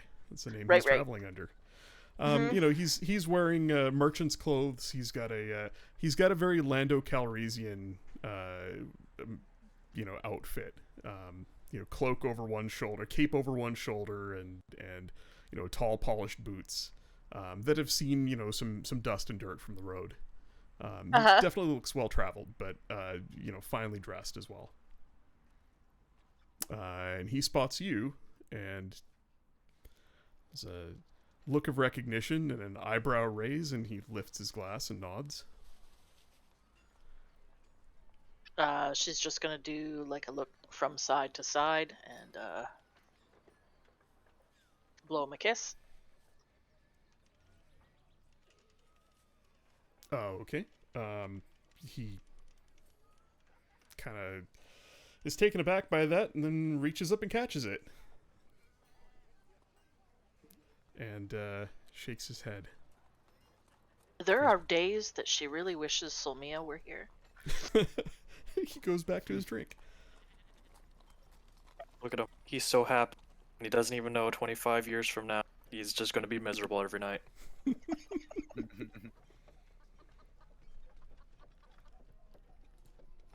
Well, as you all find yourselves around the table, what are you doing this evening? Does it seem busier than usual in the inn? Yes, it is quite busy. There are, as you look around the room, there are traveling merchants in town. There are what look like a couple of diplomats. You hear foreign language being spoken that sounds... It's a dialect of Common, but it's kind of hard to follow. You've heard Lenine speak it before. There are a couple folk in very official-looking dress, dark, like a black velvet with gold trim. No real insignia or anything, but they look almost like they're wearing uniforms. Your characters in the other campaign would know them as emissaries from Lyria. There are some very official-looking foreigners in town. Okay. The whole atmosphere makes Lunalia a little uncomfortable. She doesn't like big crowds. Are there a lot of people speaking a bunch of different languages? Mm-hmm. I would probably cast Comprehend Languages, just so I would be able to understand what was going on. Yeah, give me a perception check as you do that and listen in on what's going on in the room.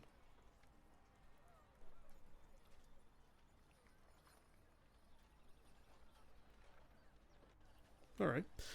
Scribble, you cast Comprehend Languages and you begin to listen, trying to catch little snippets of conversation from around the crowded room, over the sound of the bard playing his lute in the corner and the general clink of dishes and glasses, the shuffle of boots on plank, and what you catch is that there is an increased interest in Phandalin from a bunch of parties. Not just Phandalin, but this mine, the Rockseeker expedition. You hear the name Rockseeker mentioned a couple of times. You hear talk of the mine. There is some excitement in the room. There is also, you definitely catch folk speaking in languages that they think others can't understand and talking about other people in the room. You hear Lyria and Auralia mentioned, which you would know coming from a city, are two nations just to the west across the narrow strait. There is mention of Dralamar, of course, and you see some folk who look very much like members of the Lord's Council of Dralamar. Nobles from your own hometown. You would recognize the type. And you definitely pick up some folk speaking a dialect that is from the east. And a dialect you haven't heard before, perhaps even farther east than that. All of these groups seem to be chattering about the others, and there's a lot going on in this room. So alliances being made, and but it's all revolving around the Rockseeker expedition and the mine that you're beginning to hear word has spread that they are about to open the mine for the first time. That they're about to actually break through the entrance and find out what's left of the original mine. There's a lot of stir going on. Folk talking about setting out in a few days to approach the Rockseekers to offer them, one fellow is very concerned that he hasn't heard back, and thought his offer was more than fair, and is going in person to visit them. And as you scan the room, you see the figure that I described to Lunalia, the person she knows. He is doing the same thing that you are. And by his role, he notices you watching the room as well.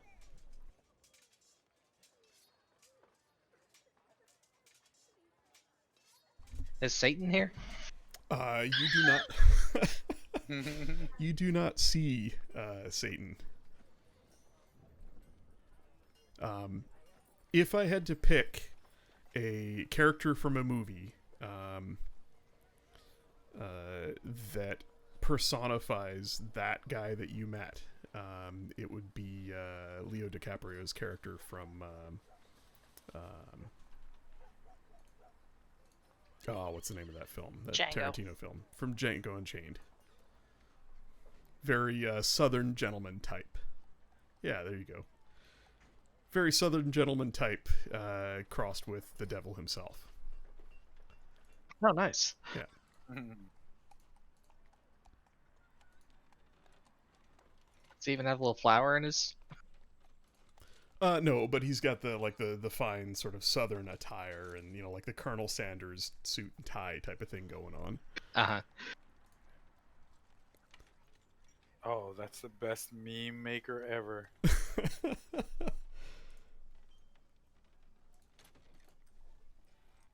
Yeah, you there's a moment where the Kenku and the spy lock eyes from across the room and realize each one is doing the same as the other and listening in on many conversations. And his eyes narrow and he just nods slowly and goes back to looking around the room.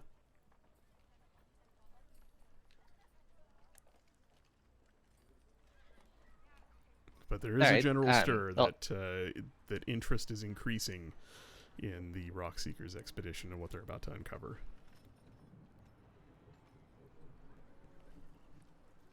And Poker, and the rest of us are in this inn, right? Yeah, we're all sitting at our regular table. Like together, or However you want to be. I imagine you guys would gather for an evening meal as you have before. I imagine Rogar probably would bring the food over. Yeah, bring the food over and then sit down and eat with the group. And shaming all the cooks in the inn. Yeah. With his amazing spice making. Well, not shaming them, probably just helping them and teaching them. Yeah, here in a proper kitchen with access to proper tools and of the trade, there's no reason to even have him make a roll. Just the fact that he's got that background and those proficiencies. Rogar's cooking is phenomenal. It's one of the best meals you've had in a while. Also, Rogar has worked in this inn before. Yeah. Yeah, he spent So the like chefs already know him. he spent like a year here before he was taken in by the Rock Seekers, right? Yeah. Okay. Yeah, some time ago, like 4 or 5 years prior. So Lunalia will fill in the group on the offer that Lenine made.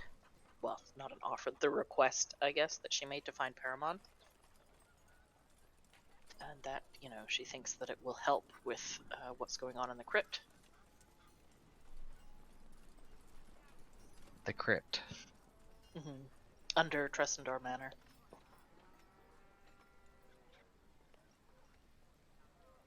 Thought you never wanted to go there again. I don't, but Lenine is going to continue to go there, and sooner or later, she's going to get more hurt than she has previously been.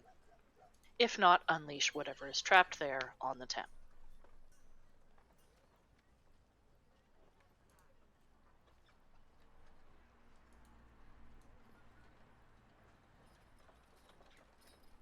Well, Seems that- Noro and I met Satan. Okay. There seems to be a lot of interest in the Rockseeker mine. It seems that that's why everyone's gathered here in town. And me and Lucid, I guess, bring the party up to speed. Like what happened with Halia. And I want to emphasize how fishy I feel about Miss Halia. Yes, Lenine has also asked that if possible, we keep an eye on her. If we learn of anything shady, or she has her suspicions, and I think she's worried that she will be shut down now that Halia is in a position of power in the town. And I'm sure if the roles were reversed, she would not be concerned about shutting anyone else down. I think she likes to stay competitive. I don't know that she would try and shut everyone down. But it's business. I don't really know how the whole thing works.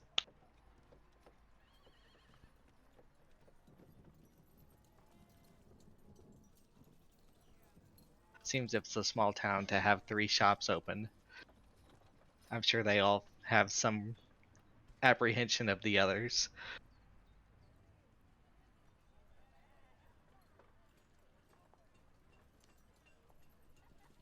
Well, isn't that how you get your businesses to grow?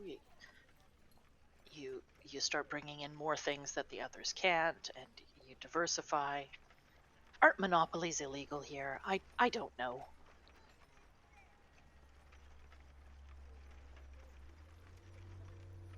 I just know she's asked us to keep an eye out and our ears open with regards to Halia. It seems that she has some shady friends, if you've met this Satan fellow. I believe it's pronounced Satan. Ah.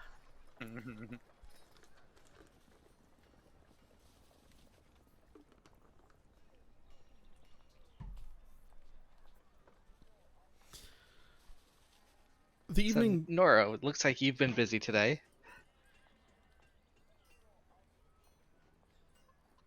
As I stuff my face with Rogar's food. Is it tamales? Let me eat my tamales.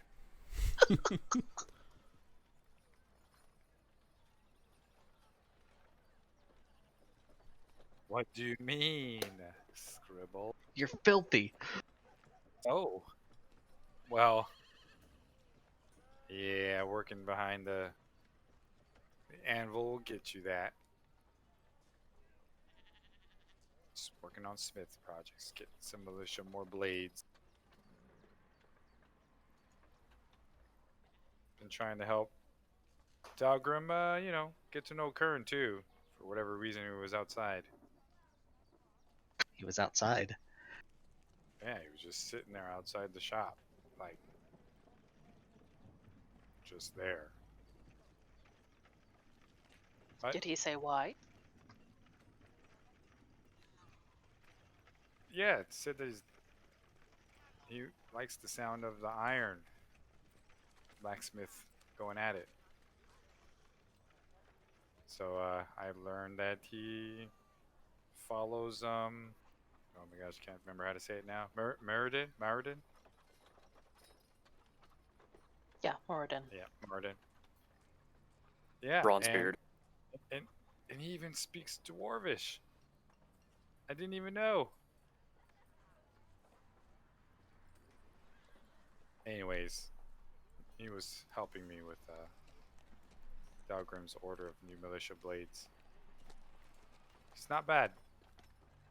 Works hard. Well, that's good. Yeah, apparently, given the history of the town, not many wanted to, even look at him. I know what it's like to be an outsider and have everyone in a town look at you with strange eyes. And when you say that, Neural starts to remember how weird it was seeing you for the first time with wet skin. Mhm. I was like, oh yeah, I remember.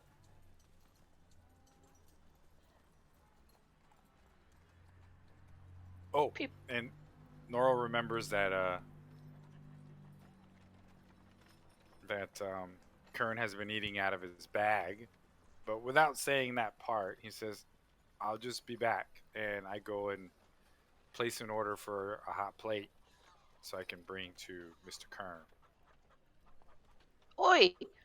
4 tamales, por favor! 4. Why didn't he come with you if you were working together? Like Lanalia, he has this thing about being in crowded places. He doesn't fit in, and he doesn't like the way people look at him. I know what it feels like. Yes. It's awfully quiet at our table tonight. Yes. I'll be back.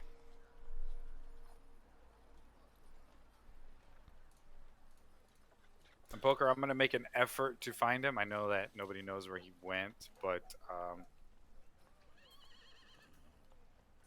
I would think I'd have an idea. It's actually not hard. You round up a plate of food and head outside. You find him actually outside the building, sitting in the dark on a small crate, empty crate that's turned on its side. He's just sitting there. He's eyes closed, one hand clutching his holy symbol, and chanting a quiet prayer. As he hears your footsteps, he stops and looks up. Hey, Kern. Brought you something. Oh, thanks. You didn't have to do that. But thank you. Yep. There's a lot of things I don't have to do. Gosh, there's a lot of people in there. It's very different from the last time we were here. Huh. That's not always like this. It's too many people, man. I don't think I could handle that. They'd all be looking at me. Or worse. Wow. It's people. I don't know. Anyways, hot plate. Yeah. Yeah, it smells really good. Look, you don't have to stay out here with me. I'm no stranger to being alone. But thanks for the food. Right. And I just kind of nod and leave him to it. As you turn to walk away, you hear him go, "Psst." Watch the shadows. There's eyes in the shadows in this place. Oh, Jesus, don't tell Noro that. Son of a behoot. I knew it. Somebody couldn't be here for a few days without going to some graveyard.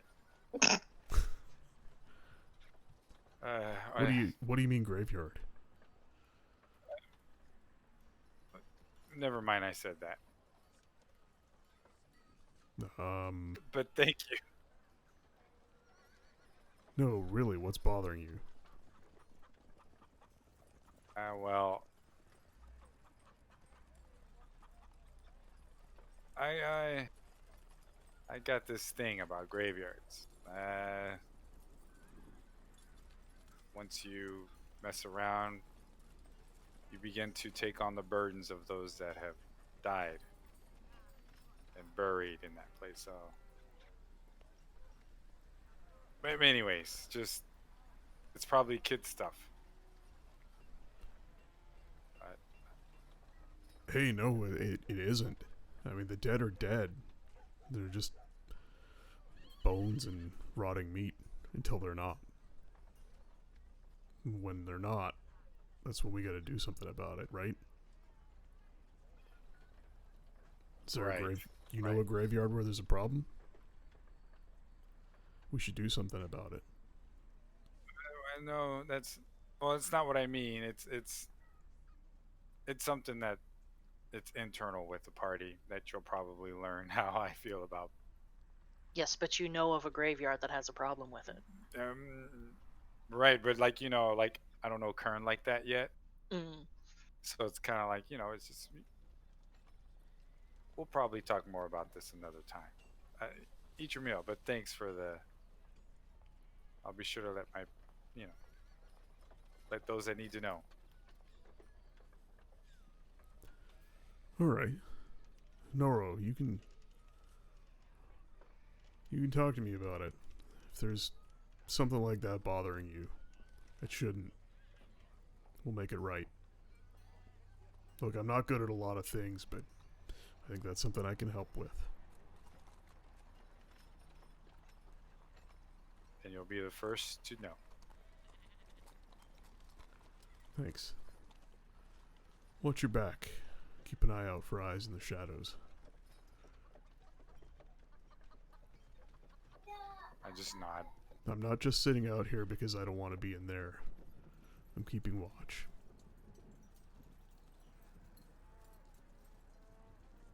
Well, this is good. Well, thank you. Anything Yeah. pops up, let me know.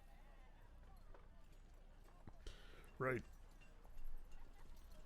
Now eat before it gets cold. Yep. Stop eating out of that bag. Yep.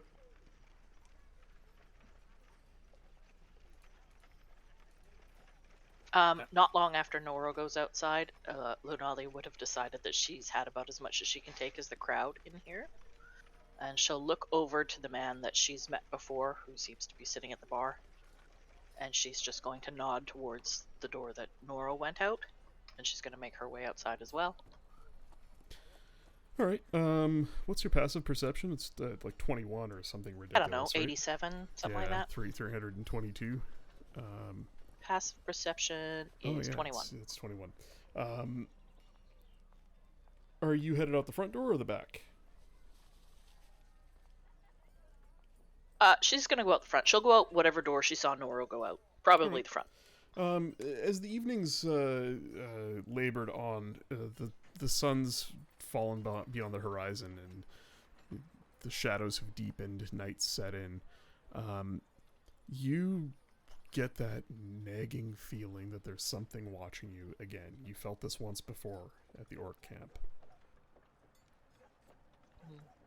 You look around, but you don't see anything. There is just... the shadows are a little too dark in places, and a little too deep. But strangely, your dark vision doesn't seem to pierce them. She doesn't see anything up on the rooftops. Nope. Nothing on the rooftops. It's more like, in narrow alley between two buildings. You know, the depth of the shadows there. It just gets really dark. Darker than you're accustomed to, like looking into almost magical darkness. What you must imagine it's like for somebody who doesn't have dark vision. to just see that pitch black, too close to be comfortable.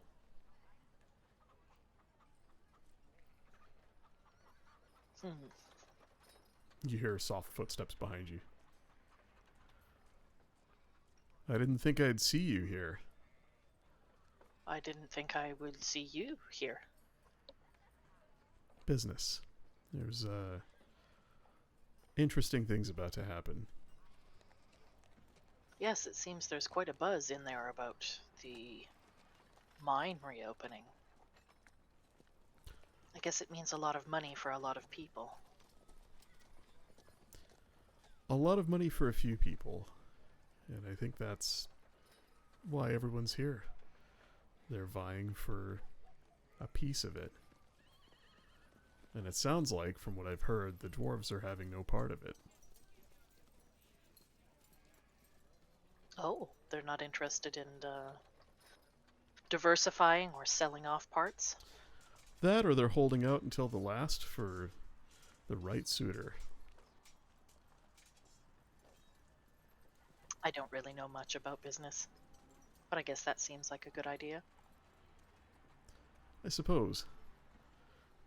I'm just here to observe. Thought I'd stop by and maybe learn a thing or two that I could take home. What brings you here? Did you find what you were looking for? No, I haven't. I'm biding my time here with some companions. My other traveling companion went further north to Dralamar. I'm waiting for his return. Have you heard anything out of Dralamar recently? No, it's, well, I'm on my way there at some point. Whenever all of this settles down.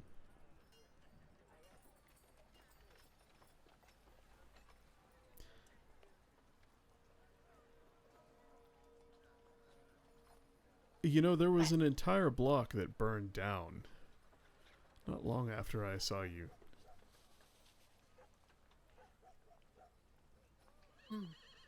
I heard somebody mention a red-robed mage. You wouldn't happen to know anything yes. about that, would you? Yes.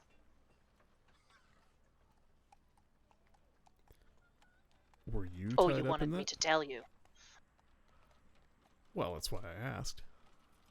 He burnt the building down. Right.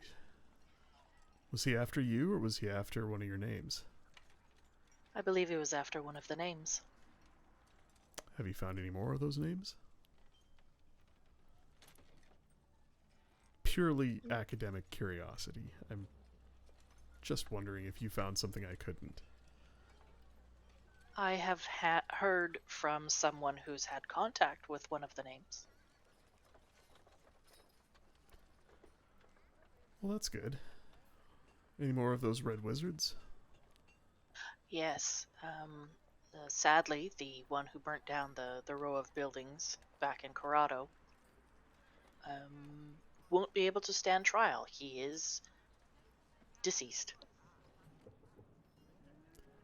Really? There is a look of genuine surprise on his face as he nods. Well, that is impressive. I feel like I owe you something for that piece of information.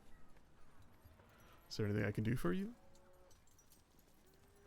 I have a friend who has had some visions of Dralamar in flames. It is a little concerning, to say the least. I have some information that it might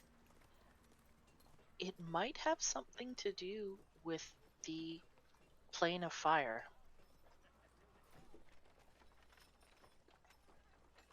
I don't really know more than that.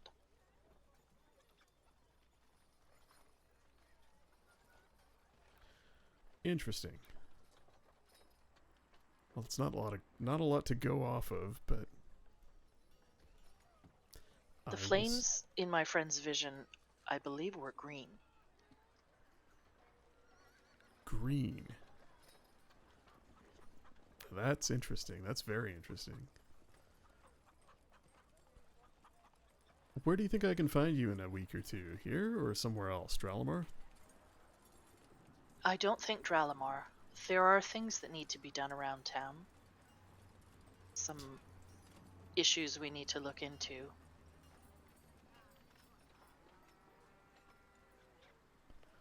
I I tell should you what, be in town or nearby. you may not see me, but you'll hear from me.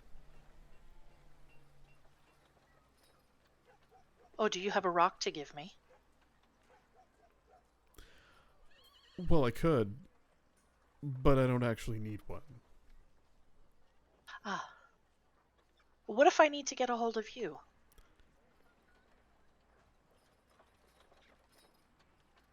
That's not how it works. Not yet, anyway.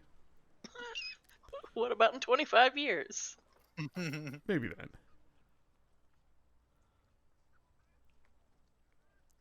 I'll be in the area. All right. Hey, you've been around here for a bit. I've been looking for someone. Can't seem to find him. Bit of an acquaintance. Taught me a few things. Old wizard. Bit of a pain in the ass. Does he have a little mouse as a familiar? You know him. I've met him once. I am looking for him as well. Might I ask what for? An associate here in town knows him quite well and is in need of his help. He doesn't seem himself, and I say that not because I know him, but because he's been described as a capable, knowledgeable, intelligent wizard, and the man that we met was anything but. A little eccentric, claimed to be a druid, was a little odd. A druid? Well, that is definitely news to me. I'll tell you what. I can't stick around, but if you can find him, I'll be back in a few days. I'll try and look in on you. I very much would like to have words with him again.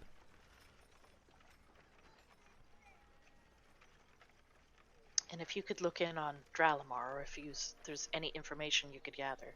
I'm concerned about my friend. Sure, although, to be honest, he is the one I would ask. So, we might both be after the same person here. Mm.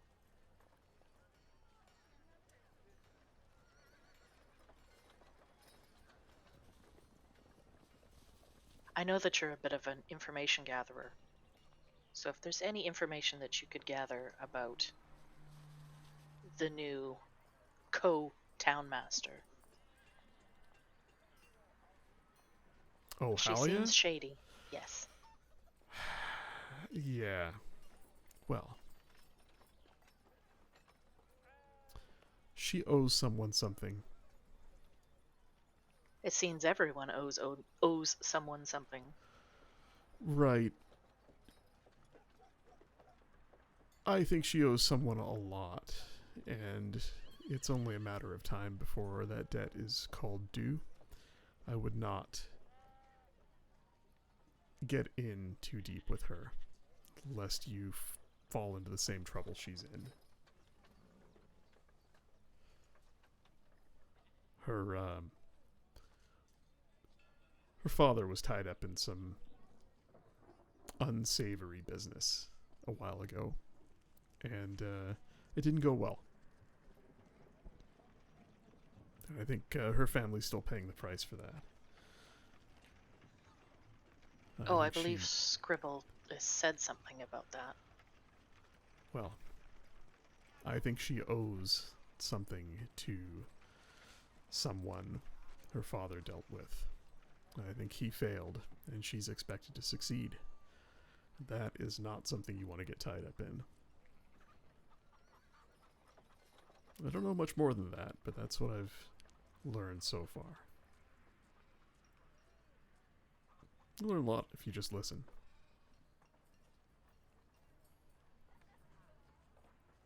Ah, it's days like these I miss my quiet hut. There's too many people here. And it sounds like there's only going to be more in the coming days. You say too many, I say not enough. Frankly, I'm a bit bored. Alright, well, I will be in touch. And it was good to see you again. I hope you find what you're looking for. I hope you find what I'm looking for.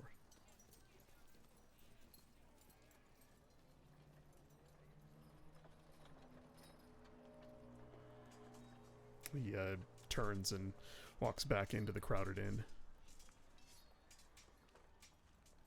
And you cannot shake the feeling that you are being watched from those shadows. Yeah, she's going to go back inside too, because as uncomfortable as it is inside, at least it's bright and there are no shadows.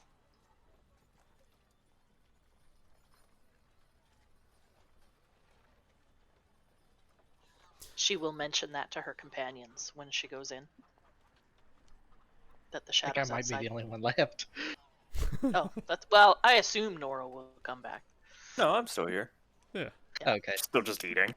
Yeah, so she's just going to mention that the shadows outside seem deeper than normal, and that it feels like you're being watched from them.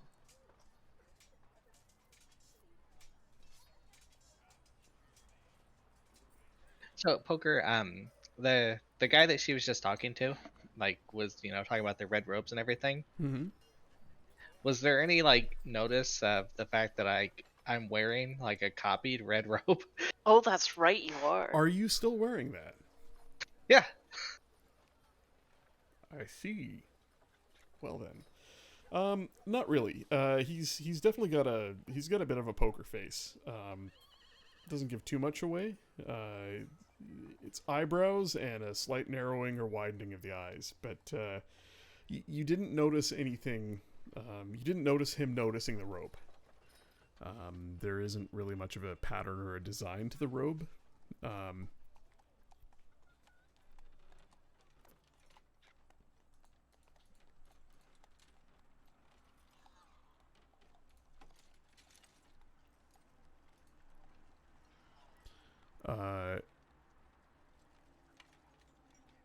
But Scribble, you become aware of somebody watching you from towards the back of the room, sitting at a table, wearing a dark grayish cloak, pulled fairly tight around him. You see just a bit of a slender jawline and a narrow chin.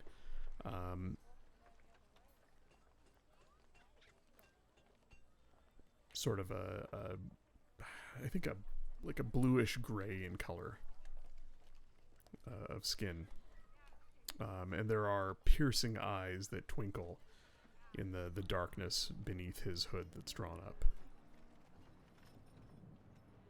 Does it look like my friend from the graveyard? It does not. Your friend from the graveyard? Who's that? The two guys that like pointed at me. Oh, no. You know what? A little bit reminiscent of that, but nowhere near as shadowy. Spooky? This is just a slender, possibly elf, with a hood up and a cloak drawn about him. But he has gray skin? Yeah, like a bluish gray skin. Too many gray skins in this town. Deeb's not gonna like it. And when Linalia walks back in, Scribble, you notice him look at her.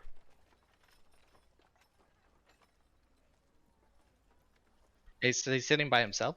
Mm-hmm. Very small table, 2 chairs. He's in one, sort of facing your direction.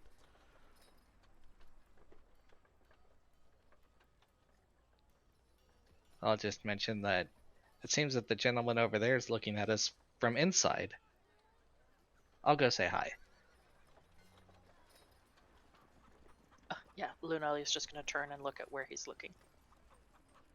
You look over there. Not and- subtle.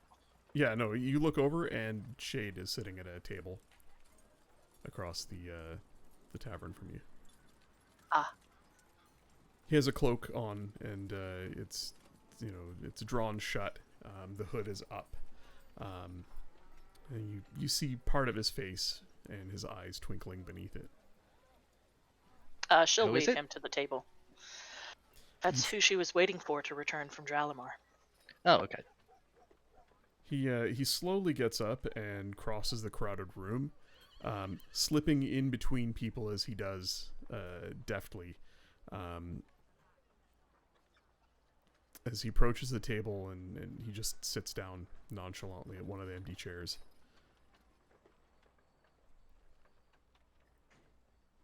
He looks at Scribble and just says, "What you're wearing is unsettling. If you've Why is seen, that? If you've seen what I've seen, you wouldn't wear that." He looks up at Lunalia and says, "I have news from Dralamar. It's not safe.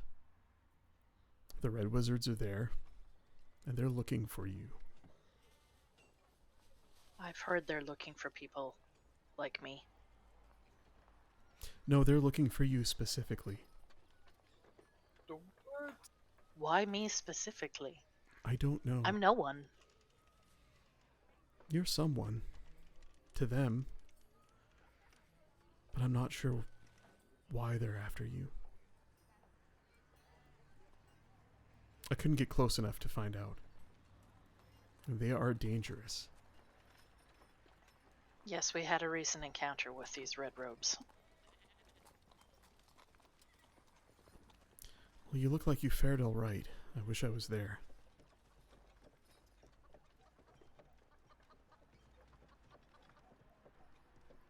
Where's the other one that was with you? Which one? The one who was following you. I assume she Oh, caught up to you? Yes, she's gone off to learn more of her people. Well, I left her a word of caution before I slipped away. I hope she heeded it.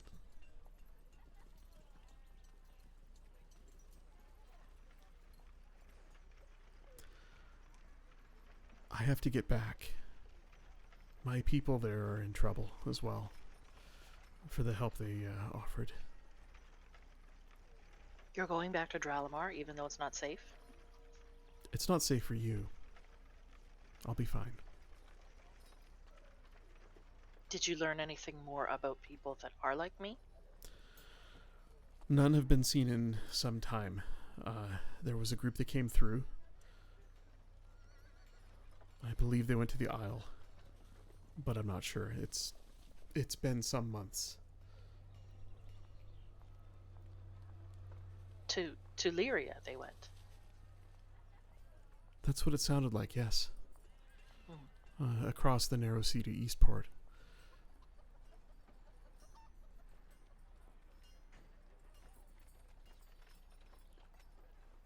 Well, it seems I've come the wrong direction then. Not necessarily. Let me go. And I'll send word to you if I learn anything new. In the meantime, stay safe and keep your friends close. And looks about the table. They look capable. I'm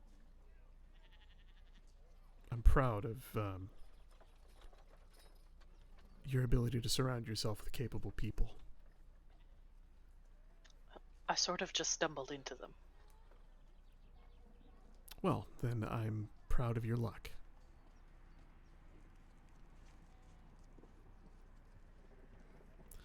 I should go. He looks at Scribble. Go find another color. Red doesn't suit you.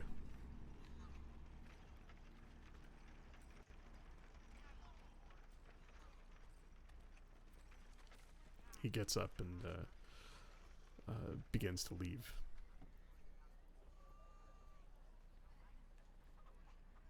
Lunelia is going to follow him out, and she just wants to fill him in on everything that she's learned. Okay. Anything she's learned from Galen about, Dralamar. She'll fill him in on the elementals, etc. She'll just fill him in on everything up to this point. He takes you to a deeply shaded spot. The shadows here are not as deep as in other places. It's not unsettling, but just a quiet place where you can talk at length, and you catch him up on the details. He tells you that he found a small group of his people in Dralamar, but that their information gathering on his behalf has earned them a bit of trouble, and he owes them. So he's going to go back to Dralamar and set things straight. He doesn't seem to think the wizards are going to bother him or his people. Their trouble is a little more mundane. It's a little more with the authorities. But he advises that you lie low and don't come to Dralamar. Not right away, at least. He does seem surprised at if you tell him about Ignis and the wizards that he dealt with. He does seem quite surprised that someone was able to take them down. Yeah, I would have told him everything. As well as your group being able to take down their leader. Well, we had one death, but it was easily remedied. Wasn't really a death. He was barely unconscious. He'll be fine. Just sleep it off. He was only mostly dead. Yeah. Technically, too. Mm. Did he go down twice? No, Deebs and Scribble went down. Yeah, Oh, Scribble yeah, went yeah, down too. right, of course. I just never got to roll. Yeah, we didn't make it that far. Fireball's a fun thing. No, it hurts. I don't care how small the room is. I cast Fireball. I'm just saying, Scribble, you got that power. You could be doing that. He not that kind of wizard. No. Not a wizard at all. Is there anything else you'd like to do this evening other than finish your meal and have a little chat and call it a night? Do we know where Deeves is staying? You're not sure, actually. You haven't seen Gariel, and we'll say that Elmar mentioned your dwarven friend had been by to pick up some provisions, but didn't really say where he was off to next. Later that evening, Ulrich finds his way to the inn for a late meal and an ale. Seeing some of you at the table, he stops by and says, "Well, glad to see you all here. It's the town's quite a bustle. A lot of visitors." Yes, it's quite terrible. Well, I'm glad someone shares my sentiment. I don't like all of this. It's complicated, and well, it's a recipe for trouble. Well, do you know who's responsible for all this? Yes, Gundren. If he would pick one of these viable suitors, the rest would, I'm sure, bugger off. But he so far hasn't made a decision to bring in another party. He's even rejecting Dralamar at this point, or at least not signing them on officially. Not sure what he's up to.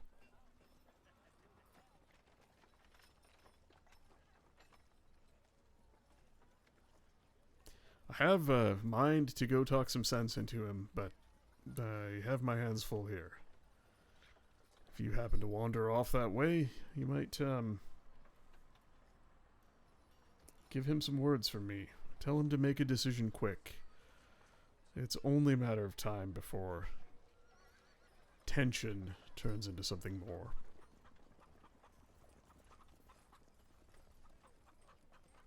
I believe we are all still weighing our options. Lunalia would have filled everybody in on, what she's heard, throughout the day today. The request that was made by Lenine. Before Ulrich showed up, she would have told them what Galen told her. Not Galen, what's his name? Severin. Severin told her about Halia not being trustworthy, that she owes a debt.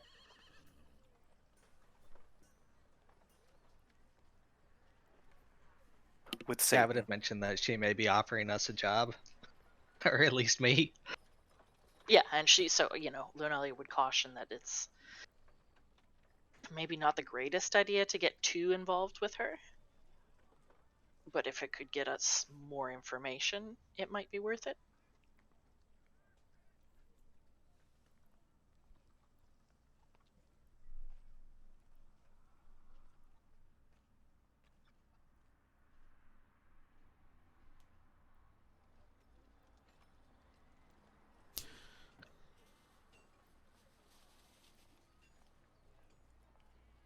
I don't have anything else for tonight. Okay. No, I don't either. Well, Nope.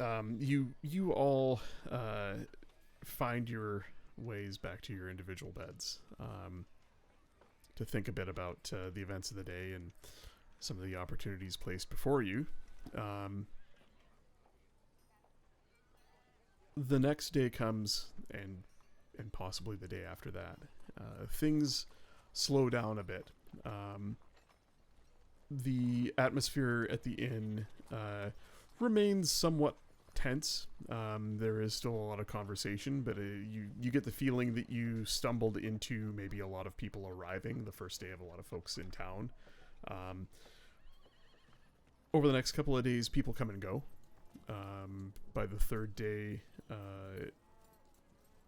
one of the magic items is ready, and by the fifth day, the other one is. Noro, you spent some time at the smith, and I imagine at some point you mentioned to Dahlgren and Kern the axe and your plans for it. And if you don't, I imagine that one of them would spot the axe and ask about it, striking up a conversation. You find that Kern has some interest in the enchantment on the axe and offers to help reverse it, but doesn't really know how to go about doing it.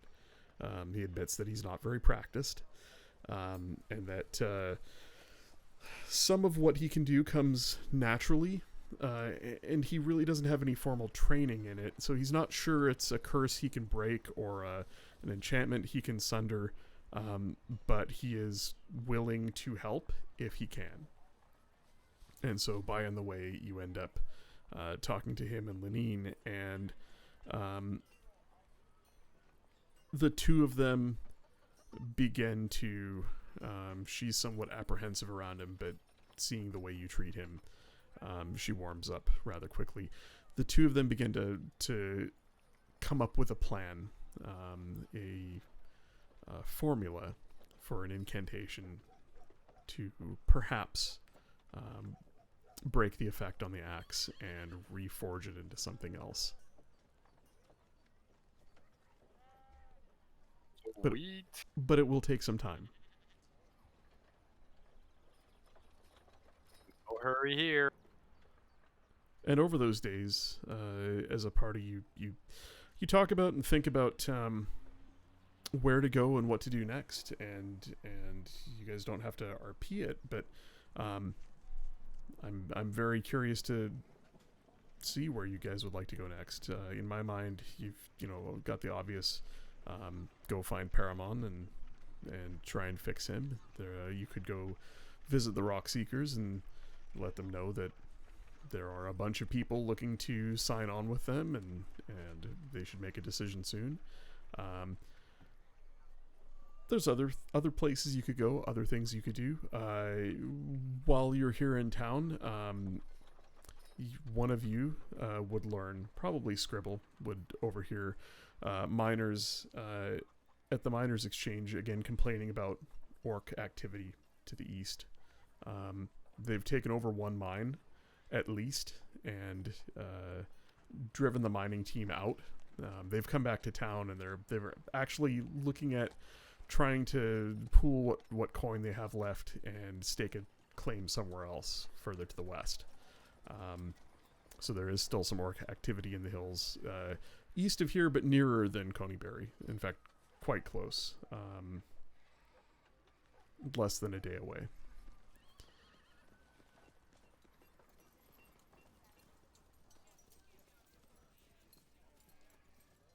I kind of look at Scribbles and I say, what are the odds that,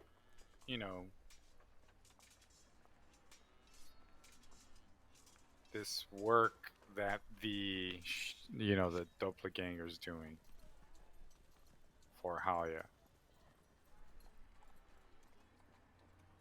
You think, I don't know, mixed in with all this?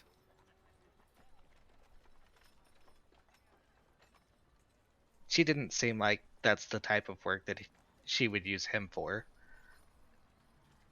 Well, how do I say, being how shady you are, Careful You now. say it just like that. couldn't you see a little more than I could in terms of what she would be doing? You know these people. That They're seems like you. a waste of his talents. Oh, so bigger fish to fry, I guess. Yeah, like you're talking about just going and like taking over a mine or doing something like just a random mine. Right, Noro's thinking is the doppelganger can pretend to be Gundren right now and making and causing all the bustle that's going on because of what Halia needs in order to pay back her debts, etc., etc. Oh, I gotcha. I wouldn't think so, but I'm not sure how we would make that determination. Right, that's why I was kind of like, what do you, what's your input? I think Scribble would think that having the doppelganger work for her, she wouldn't want to be bringing this much attention, especially bringing that guy to the town, based off of her reaction of how busy and how frazzled she kind of looked. Right. So it seems like, if she was frazzled, she's being pressured to hurry up and pay a loan back. Or some sort of debt, Or yeah. some debt. It seems like it's time. And if that's the case, then wouldn't she take drastic measures to quickly come up with something? That's kind of what I'm getting at. And maybe this would be something that she would try to do. Here's an opportunity, and she takes advantage of the tools she has and turn something. I don't know. I'm just Poker, you made it seem like she was surprised that the guy had showed up, right? Yeah, the feeling that you got is he was an unexpected visitor. Someone who she is very familiar with and a little bit scared of, and he showed up suddenly.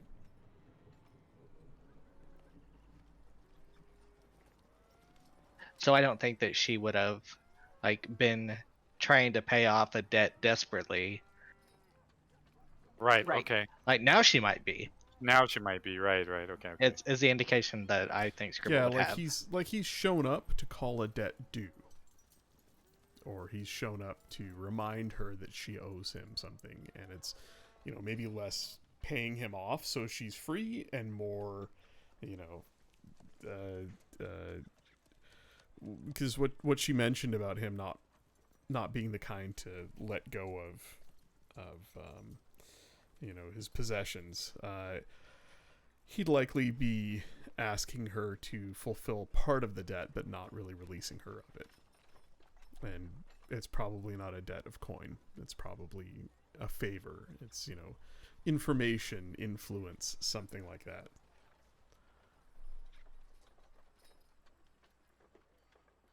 You know, it's like when a mob boss shows up and asks you to do something for them. That's the feeling you got. Is you know.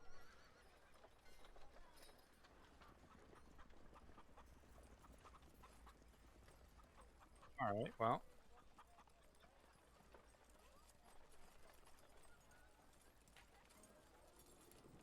So before we decide what we're gonna do, I did want to go talk to Lenine. Okay. Yeah, I'd say during the week before we leave, Rogar would probably go train with the militia and go pick up the another weapon, what we talked about earlier. All right. But that could just be easy enough and just deduce what I need. Yeah, I think we can talk about that after the session and have a look at how much coin you've got. And I am just give me a sec. I'm gonna remind myself to. Rogar also would have passed the 10 platinum, or the platinum divided up to everyone. Yep, it's 50 platinum divided 4 ways. I'll add that to your guys' character sheets, like I usually do after the session. I've added my cloak to my inventory and attuned to it already. Good. Okay, so you got a cloak of protection and Noro. When you guys go back to see Lenine, she tells you that that bracers, the type of thing you're looking for, is something that she can probably enchant. She's going to need somebody to do the metal work.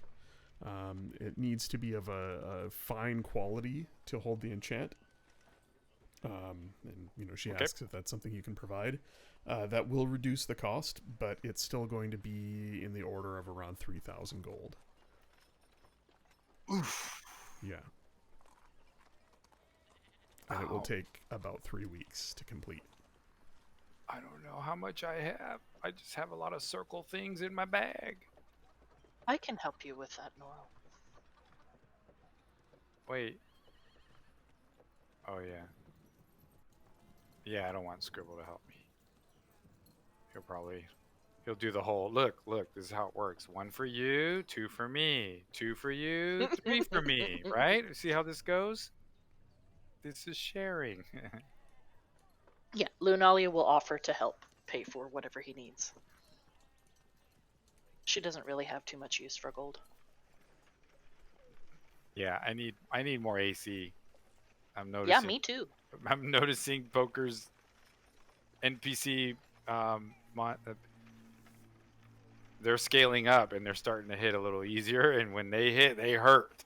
What is your AC right now? 15. Yeah. With the cloak that I just got put on, I now have 14. Ooh.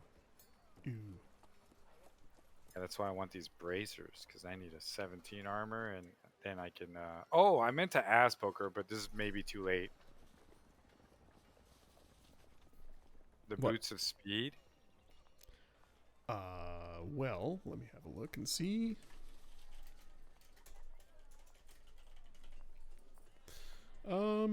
It's something that she could make. The cost would be similar to the bracers. Well, the bird's got it. Actually, I don't know. Hold on. So, I need to see. Wait, we all have about 1,500 Hummer.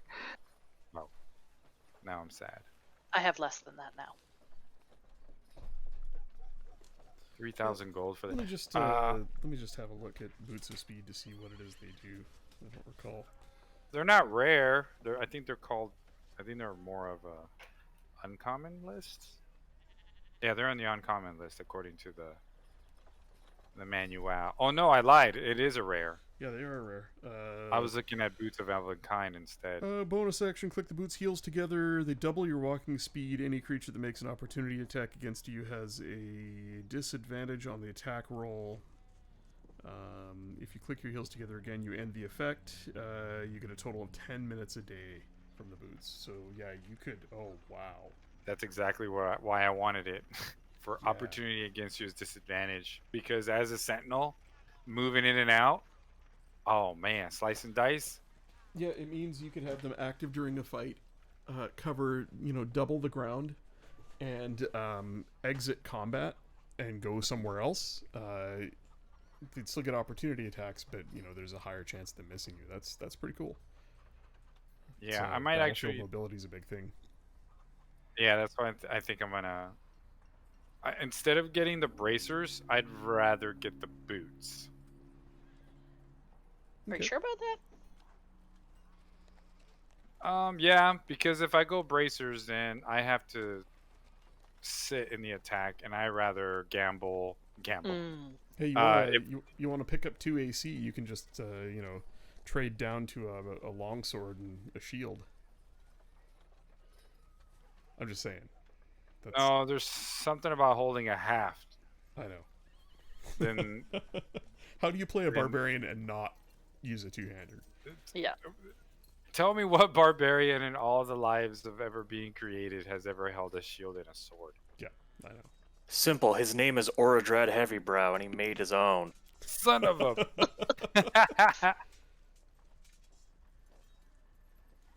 Oh man, super rare breed for that. And it was amazing. Oh hell yeah. So Yeah. good. He made his own axe and shield and named them after family. Nice. In like the ultimate dwarven thing to do. Right. Yeah, so the boots, she definitely can do the boots. But she says it'll take around 3 weeks. She'll have to have she'll have to have a leather worker. She'll have to commission the boots be made. There is a Right. certain level of quality required in any item it's a exceptional quality required to really hold the enchant to take hold. And so it'll take some time for her to get the boots, and then some time for her to enchant them, and the cost is around 3,000 gold. But she does offer to let you pay when they're ready. Um, Awesome. would she be able to speed it up, do you think, if Paramon were here and able to help her? She's not certain about that. Perhaps. Okay.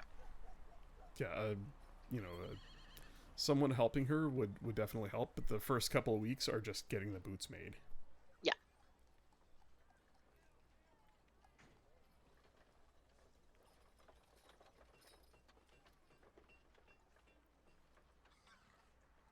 And All so you find yourselves at the end of the first week, and at a decision point. I am kind of looking to wrap up the session sometime in the next hour. I don't have a whole lot more planned, but I do want to get to the point where I can give you guys a level and be very clear about the direction we're going for next week. Where Sure. I've got a lot of stuff in my head, and I'm just waiting for it to materialize in a clear direction so I can get it on paper and maybe a battle map. If you never have to fight, but if you piss something off, you might fight. So what are you guys thinking? Could we say that, like, at the end of the week, we gather at... Considering most of us are staying out near Darren's place, we could gather there to discuss what we think our next steps should be. Seems fair. Yeah, he'll put out little sandwiches and cookies, and you just come on over to Darren's and just use his living room for your your war room. But we'll just stand on his, sit on his back porch. We'll have some lemonade and some Rogar would cookies and probably sandwiches. Rogar would bring some food from the inn. Bring a barbecue. We'll do up some steaks. Isn't that what Galilea does right now? I mean, Garia? Why did I call her that?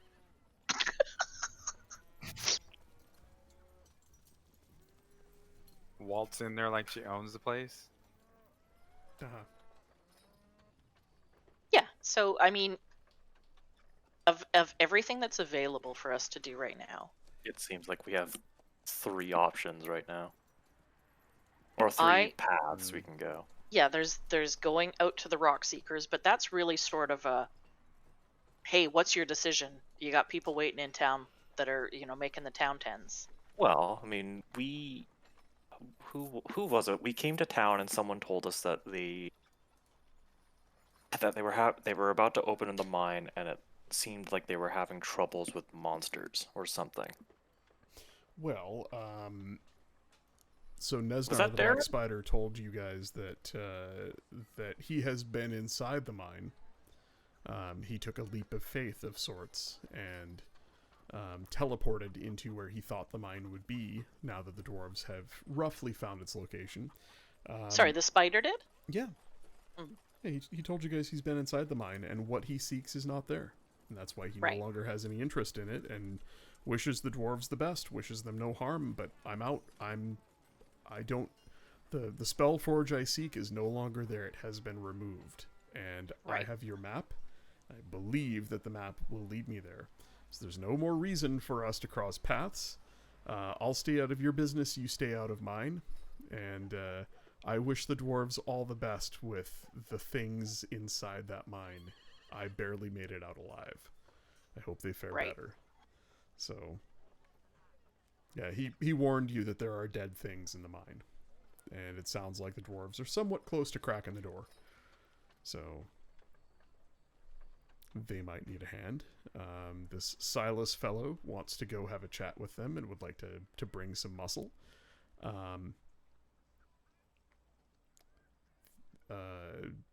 There are other folks in town that are talking about heading that way at some point to convince the dwarves to, bring them on board.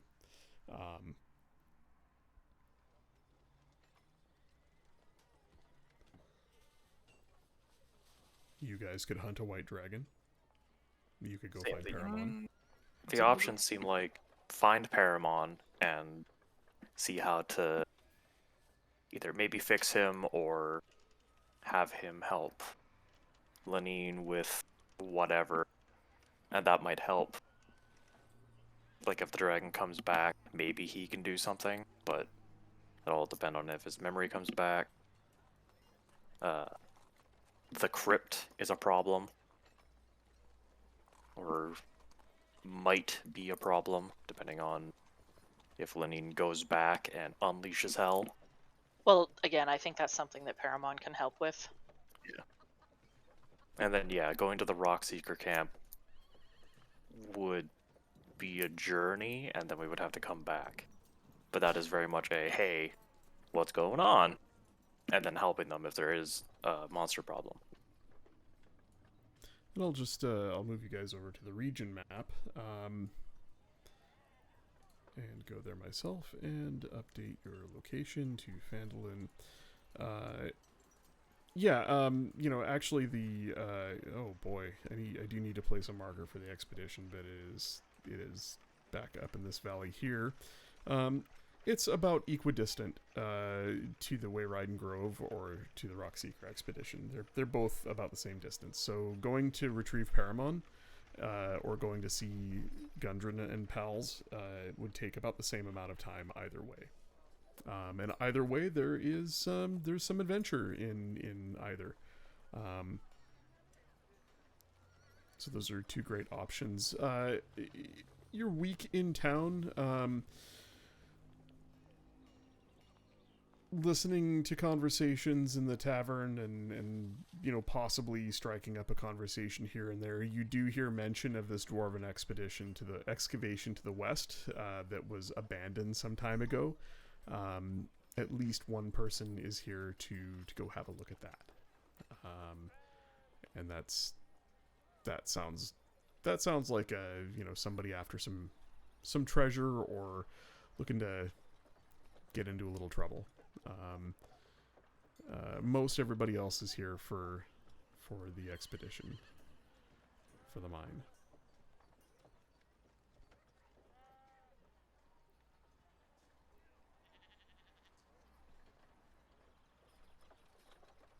I mean, the Rockseeker stuff, I don't think, personally, is that pressing. Until they crack that mine open and say, hey, there's shit inside, we need help.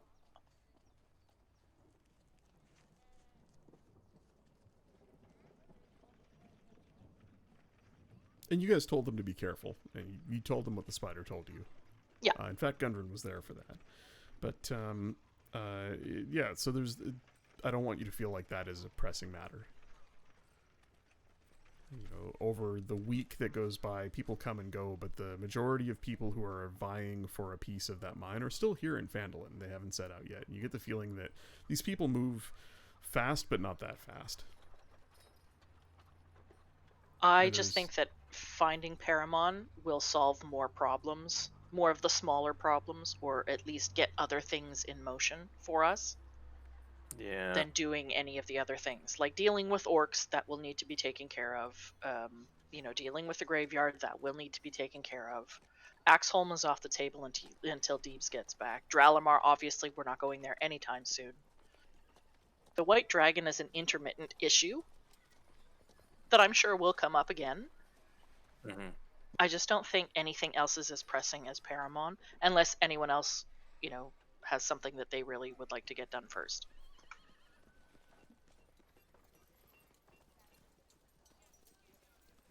You guys could go see Madrick and see how they're doing. Fuck that guy. I'm just wondering, the crypt so far. Rogar doesn't know much about the crypt, but so far the only people that have been possessed have been casters, right? Spell slingers. I'm just worried that People if who we, have been researching the crypt.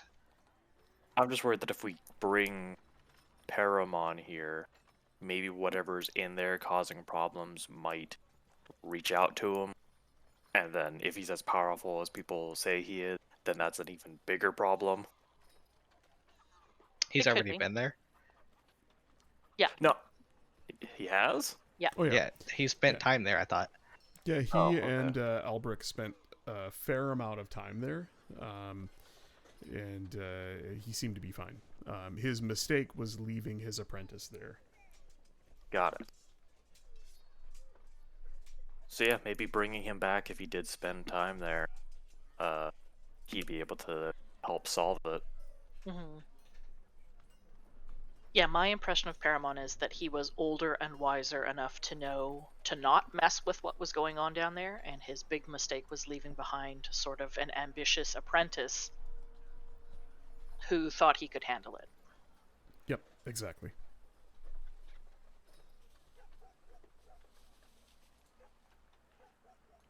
Yeah, that's probably what we should do then. Go find Paramon.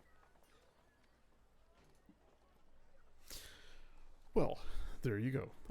So I guess the only other question is, how much longer before you guys set out? Would you go after a week, or would you stick around town a little bit longer? Is there anything else you wanted to have commissioned? Noro, is there anything you wanted to craft yourself? Do you want to wait broke.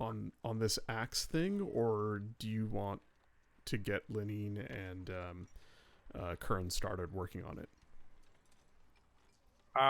I can wait on the axe thing. There's no hurry there. It's just only I know that I'm doing that, so it's not like anybody else knows what I'm doing with it. So Okay. and also I kind of spent all my money. Well, she so- said it was more for like an experiment to see if she could do it. Like you That's wouldn't true. have to pay an arm and a leg for it. Oh yeah. You told a entrepreneurial scholarly wizard type. You gave her an idea. You put an idea in her head of something that can't be done, and she gonna do it. So, And she did say it would take some time. yeah, and you got her and Kern talking about it, and you basically found her the cleric she needed, to get started tinkering with it. Oh, okay, sure. Then if that's what it took, then we can go there from there. So But they'll we're also going work to on be that. coming back. Yeah, and they can work on that in your absence. It's I just wanted to know if you wanted to actually get them started on it and say, yeah, please do what you can for this. Yes, then. So you get them started on that. I imagine the others of you who purchased soap for Noro, are you guys giving him the soap, or are you? I like how the soaps Nope. become like a centerpiece of our group dynamic. Are you keeping the soap for yourselves for later use, or are you just straight up giving it to him? No, Throughout that week, Lunalia would be using some druid craft to shape some roots into a sort of loop so that he can wear it around his neck, Soap on a rope. pretty much. But Oh. the soap will sort of hang like in a flexible, rooty cage, and then he can loop it around his neck so it won't fall off. Portable Oh, soap. you made him a noose. No, it's not a noose. It's like a necklace. It's like a necklace that has a basket sort of woven. It has, like, you know, when people wear big, not gemstones, but like polished rocks and stuff, and they have a silver sort of basket weave around them, holding them. It's like that, only it's soap and roots. I'm not gonna look like a barbarian, am I? No, you will. It's still very rustic looking. I already have like bear claws on my neck for my necklace. Like, Well, you can put this on below that. It'll be fine. all right. But I don't want to wear it, Mom. But you've also got that giant bladed arm guard, so Right. that more than makes up for it. Yeah, is Noro actually wearing that, or is he just does he have it like slung over his shoulder? That's Like, did you just I mean- stuff that in a sack, or are you actually wearing it?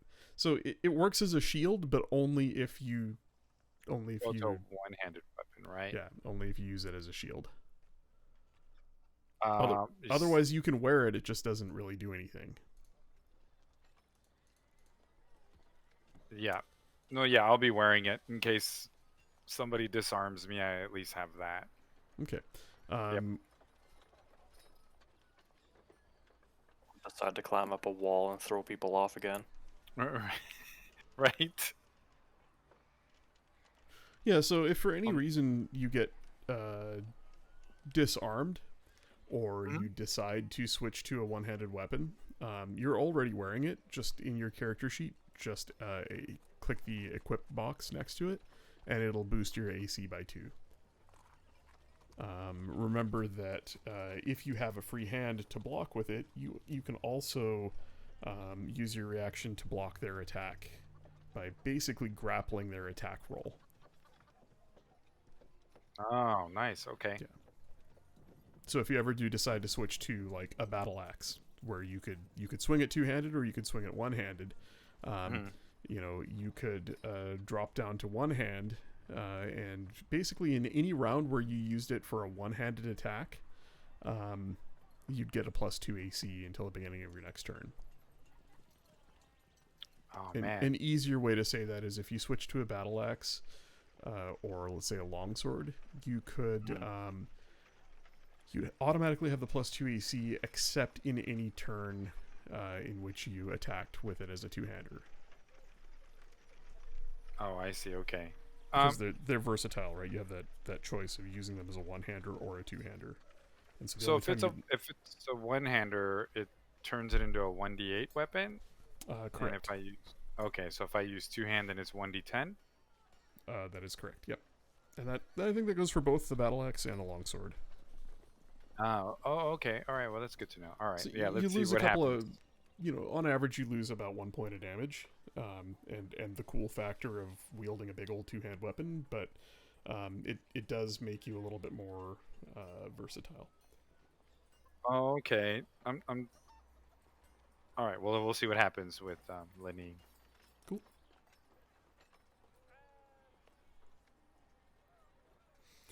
All right. Well, after some time goes by, you gather up your group and say your goodbyes to the townsfolk and set out. Is there anyone else you're taking with you? Are you there will be next week I've got a mechanic that where I'll basically be, when you come back to town to stock back up, I will just be billing you a certain amount of gold for a certain number of travel days, and it's a mechanic that I'm borrowing from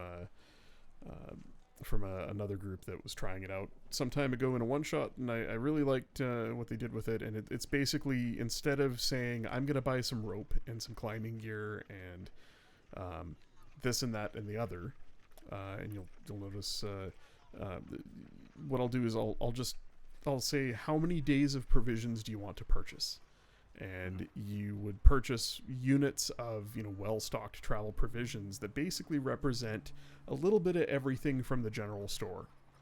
And when you go to reach in your pack to grab something, if you don't specifically have it written down, you just burn provision points. I need 50 feet of rope. Well, did you buy that when you were in town? No. Okay, then subtract 1 provision point and give yourself 50 feet of rope. It basically represents you. It's a simplified version of you going into your supplies that you purchased. And it allows us to say you have provisioned the party properly for travel. Right. And just lets you, pull shit out of a bag instead of having to, itemize every single thing before you set out. Similarly, a day of travel, you lose a provision point.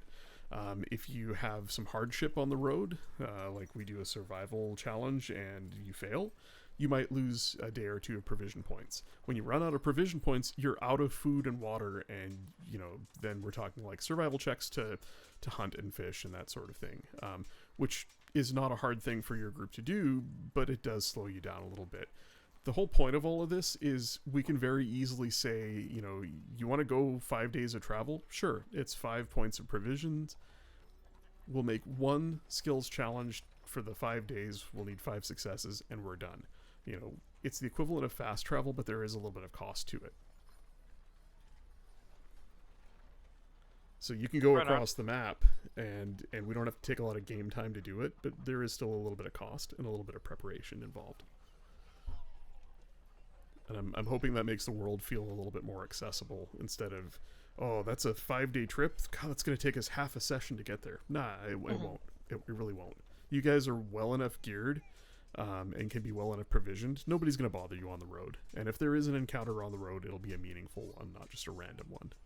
Right. Right on. So we'll get into a little bit of that next week. Are you guys okay to stop here with your last long rest before you leave town? And we'll pick up next week with brief travel, arrival at the Wayriding Grove, and next steps with Paramount? I think so. Lunalia wants to try a spell. Oh boy. Is everybody else okay stopping here? Is that... Yeah, that's fine. It's a little early, but I feel like it's a good spot to stop where I can really prep for next week. All right. Yeah, now that you have a definitive route on where we're going. Actually, before she casts the spell, she wants to have a look at her eggs. She sleeps with her eggs every night. She keeps them in a little leather pouch that's full of down and other soft stuff, moss. To keep them warm at night, she keeps them right beside her. So she's gonna have a check of her eggs to see if they look like they're even approaching hatching. Okay. Go ahead and roll a D100 for me. You can do that by just typing /roll space 1D100.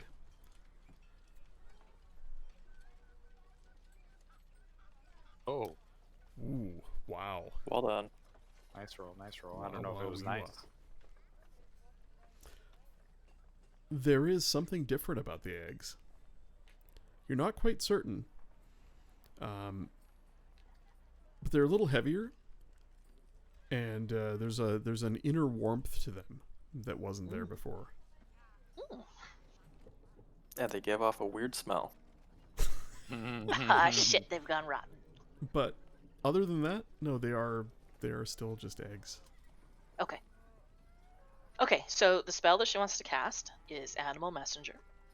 Okay. So she's going to go out near the pond, and she's going to find a whatever decent-sized bird she can out there, whether it's a raven, a robin, a blue jay, whatever. Let's go for a raven. And she's going to send a message to Paramount. She's going to send to the bird to the last location that we saw him at. And she's going to give the bird his description. And so the message will be, Paramon, we are heading in your direction. We'd like to speak with you. Do you remember Lenine? She needs your help.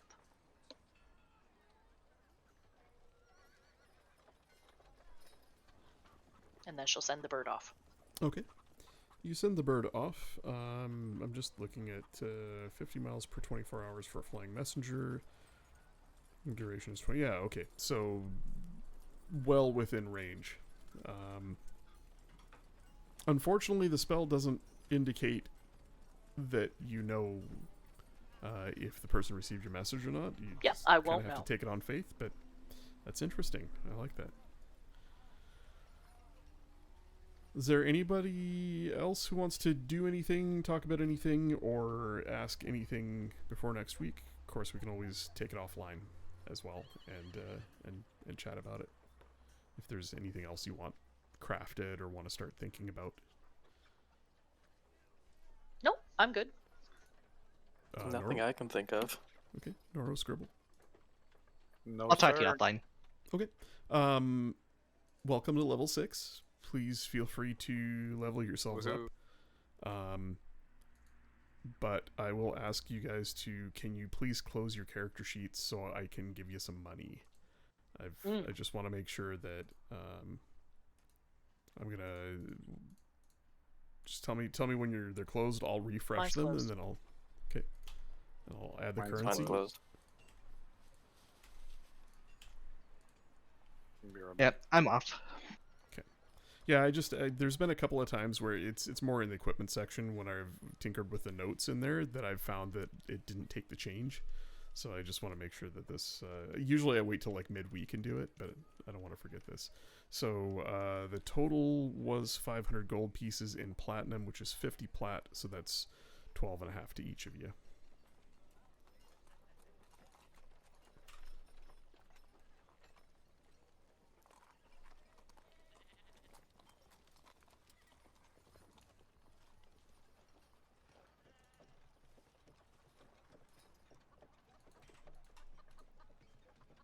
So Lunalia has 1342. Noro's got 1632. Rogar's got 1392, and Scribble has 1640. Okay, that's done. I'm closing out of the character sheets. Feel free to open them again. Nice. I'm gonna go ahead and end the stream there.